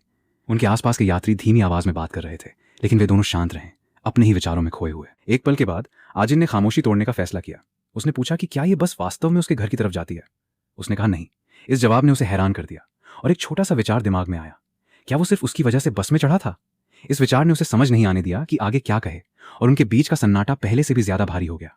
जब उसका स्टॉप नजदीक आया, उसने खिड़की से उसे अपना घर दिखाया। बस रुक गई और उन दोनों ने चुपचाप विदाई ली। जून वू हालांकि उनके अलग होने से थोड़ा भारी लग रहा था, जैसे ये अपने पीछे एक छोटा सा दर्द छोड़ गया हो। इस बीच मॉल में वापस चोई अपने तथाकथित अमीर ओप्पा के पीछे भाग रही थी। वो गुस्से में अपनी कार की तरफ बढ़ा, लेकिन वो उससे चिपकी रही, ये पूछती हुई कि उसने शॉपिंग के बीच में उसे अचानक क्यों छोड़ दिया। उसने उसका हाथ झटक दिया। उसकी आवाज तीखी थी जब उसने उसे याद दिलाया कि उसने अभी क्या किया था। उसे अपने दोस्तों के सामने अपना कजिन कहा था। उसके लिए ये एक अपमान जैसा था, जैसे वो उससे शर्मा रही हो। उसने उसे कार में बैठने का हुक्म दिया। चोई झिझकी, उसका शक बढ़ता जा रहा था। शायद वो उतना अमीर नहीं था जितना वो दिखना पसंद करता था। एक कड़वे लहजे में उसने उससे कहा कि वो सब कुछ खत्म करना चाहती है, ये स्वीकार करते हुए कि वो कुछ समय से इस बारे में सोच रही थी, लेकिन उसने मना कर दिया, ये कहते हुए कि वो उसका फैसला स्वीकार नहीं करेगा। फिर लगभग बहुत शांति से उसने अपने फोन पर एक फोटो दिखाई। चोई की आंखें स्क्रीन पर जम गईं। वहां जो कुछ भी था वो इस पल के लिए तैयार था, ये जानते हुए कि वो क्या कर सकती है। अब ऐसा लग रहा था कि घमंडी और आत्मविश्वासी चोई को कोने में धकेल दिया गया था। क्या ऐसा हो सकता है कि सभी लोगों में से उसे ब्लैकमेल किया जा रहा हो? कुछ हफ्ते बाद आजिन और जून वू को एक सहज बातचीत करते हुए देखा गया। वे साफ तौर पर करीब आ गए थे। उनके शब्द पहले से कहीं ज्यादा आसानी से बह रहे थे। दोनों बनाना मिल्क पी रहे थे। हालांकि ये जून वू का पसंदीदा नहीं था। आजिन ने उससे पूछा कि वो इसके बारे में क्या सोचता है, और जब उसने मुस्कुराकर स्वाद की तारीफ की तो उसका उत्साह 7वें आसमान पर पहुंच गया। उसकी आंखें एक बच्चे की तरह चमक उठीं और जून वू एक पल के लिए उसे घूरने से खुद को रोक नहीं सका। फिर लगभग सामान्य रूप से उसने उससे अस्पताल साथ चलने को कहा जब उसे अपना प्लास्टर बदलवाना हो, उसे याद दिलाते हुए कि इसका मतलब बाद में उसे खाना खिलाना भी है। बिना ज्यादा सोचे आजिन मान गई। उसके लिए ये कोई बड़ी बात नहीं थी, लेकिन जून वू ने ध्यान दिया कि उसने कितनी सहजता से हाँ कहा था। इस बीच एक शांत जगह पर चोई फर्श पर पोंछा लगा रही थी। उसका चेहरा पीला था और उसके कंधे हार के बोझ से भारी थे। जिस लड़के से उसे ब्रेकअप करना था उसने पासा उसके खिलाफ पलट दिया था, उसे एक ऐसे कोने में फंसा दिया था जहां से वो निकल नहीं सकती थी। अब वो उसकी बात मानने पर मजबूर थी। उसका दिमाग उस रात के नज़ारे को बार बार दोहरा रहा था, जिस रात उसने उसे उसके पिता की किसी दूसरी महिला के साथ तस्वीर दिखाई थी। वो शर्म, वो गुस्सा असहनीय था। वो अपनी जिंदगी बर्बाद करने के लिए उन दोनों के टुकड़े टुकड़े कर देना चाहती थी। निराशा में उसने उससे भीख मांगी थी कि वो उसके पिता के इस राज के बारे में किसी को न बताए। ये वो जिंदगी नहीं थी जो वो चाहती थी। उसका सीना दर्द से तड़प उठा जब उसने याद किया कि कैसे जून वू ने उस दिन उसके जख्मी हाथ पर पट्टी बांधी थी। वो उसी चीज के लिए तरस रही थी, शालीनता, न कि वो स्थिति जिसमें उसने खुद को पाया था। अगले दिन स्कूल में हमेशा की तरह बकवास का माहौल था। कुछ स्टूडेंट्स एक फोन के आसपास इकट्ठा होकर किसी शो पे हंस रहे थे जब उनमें से एक ने दूसरे को धक्का दिया, जिससे फोन उसके हाथों से फिसलकर जमीन पर गिर गया। स्क्रीन एक ऐसी तस्वीर के साथ चमकी जिसने सबका ध्यान खींचा। आजिन और जून वू साथ बैठे हुए थे। चोई, जो वहां से गुजर रही थी, जड़ हो गई जब उसकी आंखों ने उस तस्वीर को देखा। उसका सीना भींच गया। वे करीब लग रहे थे, बहुत करीब। उसके भीतर जलन और गुस्से का एक तूफान उबल पड़ा। उसने अपनी मुट्ठियां इतनी कसकर बंद की कि उसके हाथ कांपने लगे। उसके नाखून उसकी हथेलियों में गड़ गए। आजिन ने कभी उसकी बात नहीं सुनी, हमेशा वही किया जिससे उसे खुशी मिले, और अब शायद आजिन उसे पूरी तरह से पीछे छोड़ने का प्लान बना रही थी। यह सोच असहनीय थी। लड़कों में से एक ने उसकी खूबसूरती से आकर्षित होकर उससे बातचीत शुरू करने की कोशिश की, लेकिन चोई ने उसकी तरफ ध्यान भी नहीं दिया। उसका पूरा ध्यान उस फोन पर टिका था।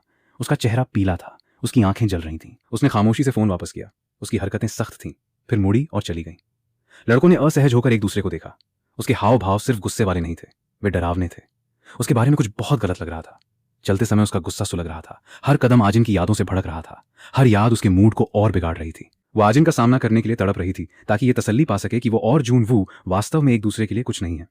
जैसे उसके विचारों के जवाब में आजिन अचानक एक कोने से प्रकट हुई, जल्दी में समझाते हुए कि उसे जून वू के साथ अस्पताल जाना है, इसलिए उस दिन घर साथ चलना मुमकिन नहीं होगा। इसने चोई की झुंझलाहट को और बढ़ा दिया। इससे पहले कि आजिन पूछ पाती कि क्या बात है, एक उम्रदराज महिला सामने आई जिन्होंने आर्ट रूम तक कुछ सामान ले जाने में मदद मांगी। दोनों लड़कियों ने बात मानी, सामान को साथ ले गईं, और एक बार अंदर पहुंचने पर आजिन ने सुझाव दिया कि वे जाने से पहले थोड़ी देर आराम कर लें। लेकिन चोई के पास दूसरे प्लान थे। अस्वस्थ महसूस करते हुए या कम से कम इसका नाटक करते हुए उसने आजिन से कहा कि वो पहले घर जाएगी। आजिन ने उसे अलविदा कहा, उसे अपना ख्याल रखने की याद दिलाते हुए।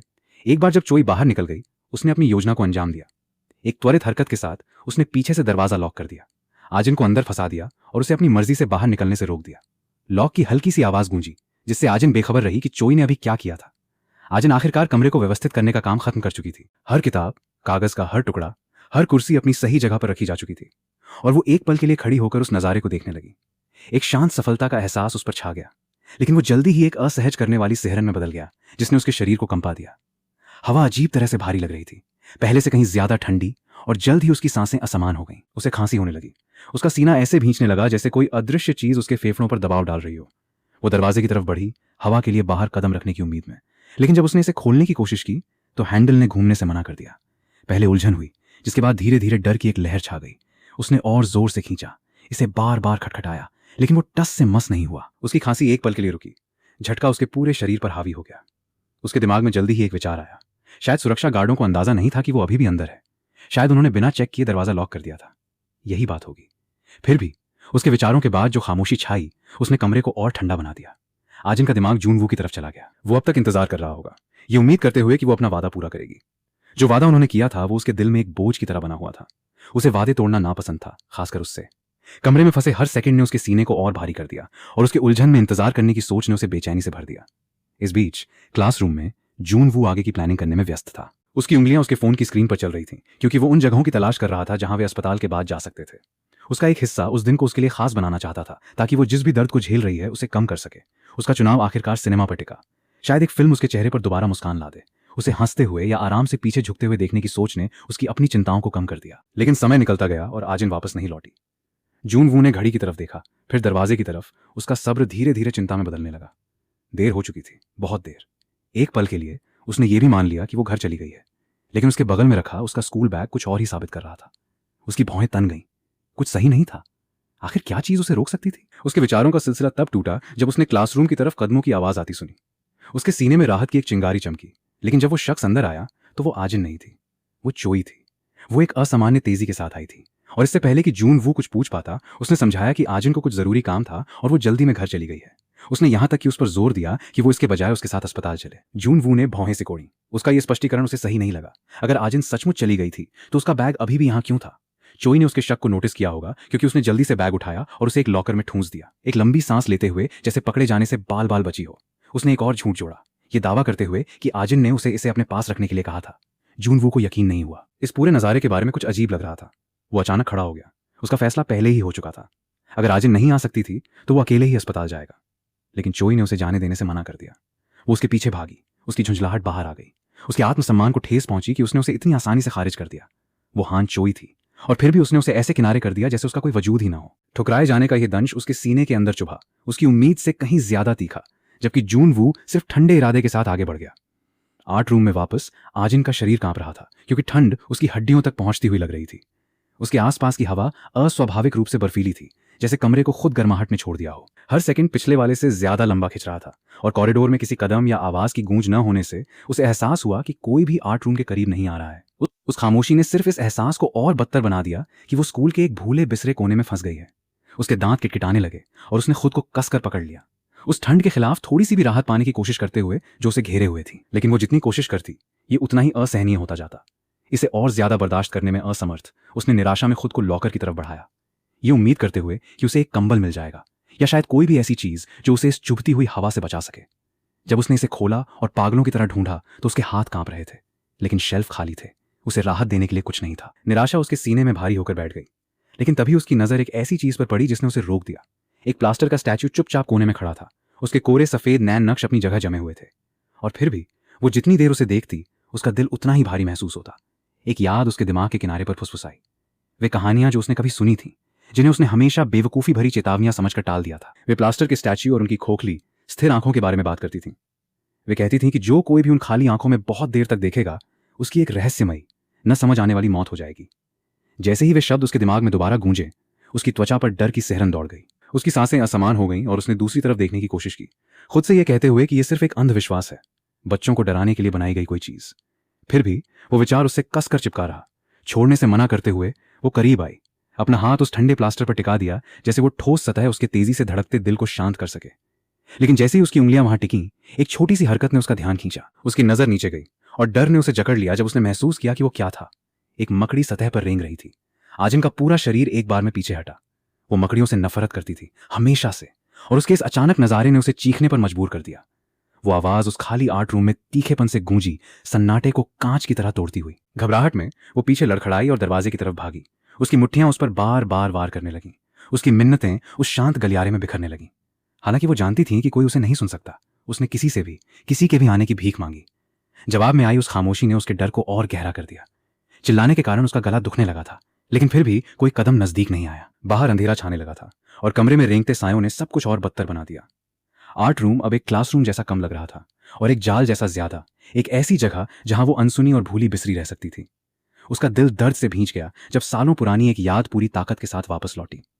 कोडिंग कैंप में उसकी तथाकथित सहेलियों ने उसे एक कोठरी के अंदर बंद कर दिया था।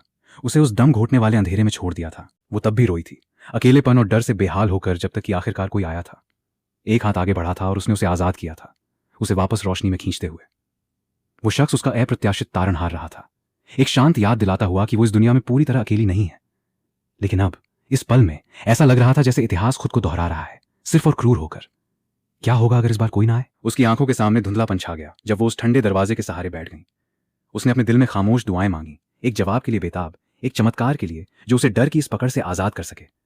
और फिर ठीक तब जब उसने सोचा कि वो अकेलेपन के इस बोझ को और नहीं उठा पाएगी, उसने इसे सुना। दरवाजा खुलने की हल्की सी आवाज।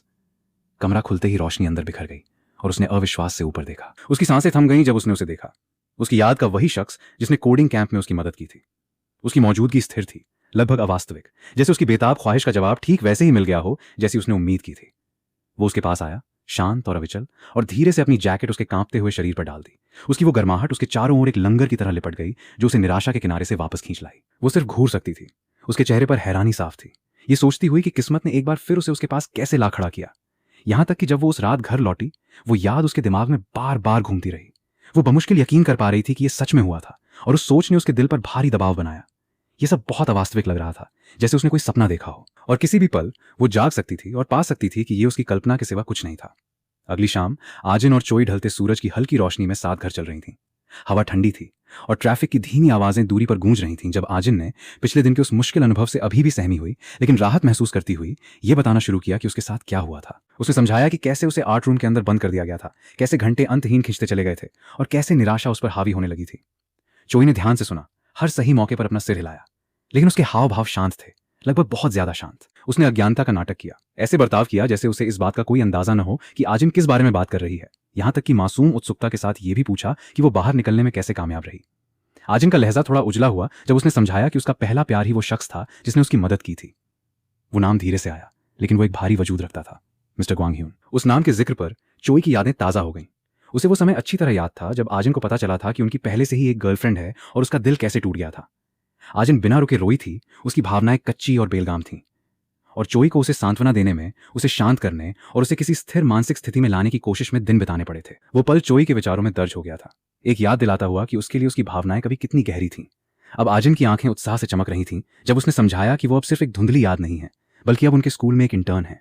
उसने इस बारे में खुशी की एक चिंगारी, एक नई उम्मीद की चमक के साथ बात की। उनके पास होने की सिर्फ सोच ही उसके उत्साह को इतना बढ़ा देती थी जितना वो हफ्तों में नहीं हुआ था। ये हालांकि चोई को निराश नहीं कर सका, इसने उसे रोमांचित कर दिया। उसके दिमाग में एक विचार आकार लेने लगा। अगर आजिन का ध्यान उसके पहले प्यार की तरफ चला जाता है तो जूनवू के साथ उसका जो नाजुक रिश्ता है वो कमजोर पड़ सकता है। ये उसका मौका हो सकता है, वो सही अवसर जिसका वो हमेशा के लिए आजिन और जूनवू के बीच दरार डालने के लिए इंतजार कर रही थी। उसने अपनी असली नीयत को छुपाते हुए एक हल्की मुस्कान बिखेरी और आजिन का हौसला बढ़ाया। उसने सुझाव दिया कि इस बार उसे अपने पहले प्यार के साथ बेहतर करना चाहिए, भले ही इसका मतलब उसका ध्यान खींचने के लिए बड़े कदम उठाना हो। उसने यहां तक कि उसे रिझाने का इशारा भी किया, हालांकि उसने इसे मजाकिया अंदाज में पेश किया। आजिन ने इस सुझाव से हैरान होकर इस विचार को तुरंत खारिज कर दिया, लेकिन चोई ने इसे एक हल्की हंसी के साथ टाल दिया। अंदर ही अंदर हालांकि उसका उत्साह बढ़ गया। यह स्थिति बिल्कुल वैसी ही साबित हो सकती थी जैसी उसे जरूरत थी। आजिन को उसका पहला प्यार दिलाने में मदद करना आखिरकार उसके अपने फायदे के लिए होगा, क्योंकि यह जूनवू को आजिन के पास से पूरी तरह से दूर कर देगा। अगले दिन स्कूल एक असामान्य जीवंतता से गूंज रहा था। गलियारों में फुसफुसाहट थी, उत्सुक आवाजें एक दूसरे पर हावी हो रही थीं क्योंकि स्टूडेंट्स एक ही अफवाह शेयर कर रहे थे। एक नए टीचर आए थे, एक इंटर्न जिनके बारे में कहा जा रहा था कि वे बेहद हैंडसम हैं। स्टूडेंट्स की उत्सुकता हर गुजरते पल के साथ बढ़ रही थी। उनमें से कई ये उम्मीद कर रहे थे कि उन्हें उनकी क्लास सौंपी जाएगी। माहौल में एक उत्साह था जो उत्सुकता और घबराहट से भरा हुआ था। इस सारी बकवास के बीच आजिन अपनी डेस्क पर बैठी थी, किसी छोटी लेकिन अनमोल चीज को पकड़े हुए।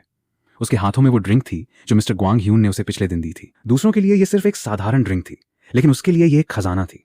उसने इसे ऐसे पकड़ा हुआ था जैसे वो कोई नाजुक कांच हो, खामोशी में इसे संजोती हुई। उनके हाथों के एक दूसरे से छू जाने की याद उसके विचारों में बनी रही, उसके दिमाग में बार बार घूमती हुई। उसके चेहरे पर एक हल्की सी लाली छा गई और वो उस याद में पूरी तरह खो गई, इतनी ज्यादा कि वो पास ही खड़े जूनवू द्वारा उसे पुकारे जाने पर ध्यान देने में नाकाम रही। जब उसे आखिरकार उसकी मौजूदगी का एहसास हुआ तो उसने ऊपर देखा कि वो उसके सामने खड़ा था। उसने चोई से सुना था कि वो पिछले दिन व्यस्त थी और उसने उसे अपना हाथ ऐसे दिखाया जैसे उसे याद दिला रहा हो। आजिन ने इस पर कुछ न सोचते हुए बस ये मान लिया कि चोई घर जाते समय उससे मिली होगी। उसने उस विचार को एक तरफ रख दिया, उसे एक माफीनामा लिख दिया, और जब उसने इसे स्वीकार किया तो वो खुलकर मुस्कुराई। जूनवू के लिए हालांकि उसके व्यवहार के बारे में कुछ अलग लगा। उसने उसकी आंखों में वो चमक नोटिस की, वो खोया खोया सा अंदाज जिससे वो बार बार अपने विचारों में बह रही थी। ये उसके सामान्य स्वभाव जैसा नहीं था। उसने महसूस किया कि कुछ बदल गया था, हालांकि वो समझ नहीं पा रहा था कि वो क्या था। एक शांत बेचैनी उस पर छा गई जब उसने ये चाहा कि काश वो उसे अपने करीब लाने का कोई रास्ता जानता, उसका ध्यान उस हर चीज से हटाने का जो उसके दिल पर कब्जा किए हुए थी। सच का वो पल तब आया जब होमरूम टीचर ने क्लास में एंट्री की। बकवास शांत होकर सन्नाटे में बदल गई और हर स्टूडेंट उत्सुकता से इंतजार करने लगा। फिर इंटर्न टीचर का इंट्रोडक्शन कराया गया। जब उन्होंने दरवाजे से कदम रखा तो ऐसा लगा जैसे कमरा ही बदल गया हो। किम ग्वांग ह्यून, वो नाम आजिन के दिल में गूंज उठा और उसकी सांसें थम गईं। स्टूडेंट्स, खासकर लड़कियां, उत्साह से भर उठी। उनके अपीयरेंस और करिश्मे के बारे में एक दूसरे से फुसफुसाने लगी, यहां तक कि आजिन का सामान्य संयम भी खो गया। उसका चेहरा एक अनोखी चमक से खिल उठा, एक ऐसी चमक जो जूनवू ने कभी किसी और के लिए नहीं देखी थी। जूनवू खामोशी में बैठा रहा, बढ़ती हुई असहजता के साथ देखता हुआ। उसने नोटिस किया कि कैसे आजिन की आंखें उस आदमी का पीछा कर रही थीं। जिस तरह से उसका चेहरा प्रशंसा से नरम हो गया जब उस आदमी ने उनकी तरफ एक छोटा सा हाथ हिलाया। आजिन लगभग चमक रही थी। जैसे ही लेक्चर शुरू हुआ वो आगे झुकी, एक ऐसी गंभीरता के साथ नोट्स लिखने लगी जिसने उसे चौंका दिया। उसके लिए इतना चौकस होना, सीखने के लिए इतना उत्सुक होना दुर्लभ था। जूनवू उसे घूरता रहा। यह एहसास उस पर धीरे धीरे लेकिन मजबूती से दबाव बना रहा था। इस आदमी के बारे में कुछ ऐसा था जिसने उसे झकझोर दिया था, और इसने उसे एक ऐसे तरीके से परेशान कर दिया जिसे वो समझा नहीं सकता था। जलन वहां थी, लेकिन वो इसे पहचान नहीं पाया कि ये क्या थी। वो बस इतना जानता था कि जो वो देख रहा था वो उसे बिल्कुल पसंद नहीं आ रहा था।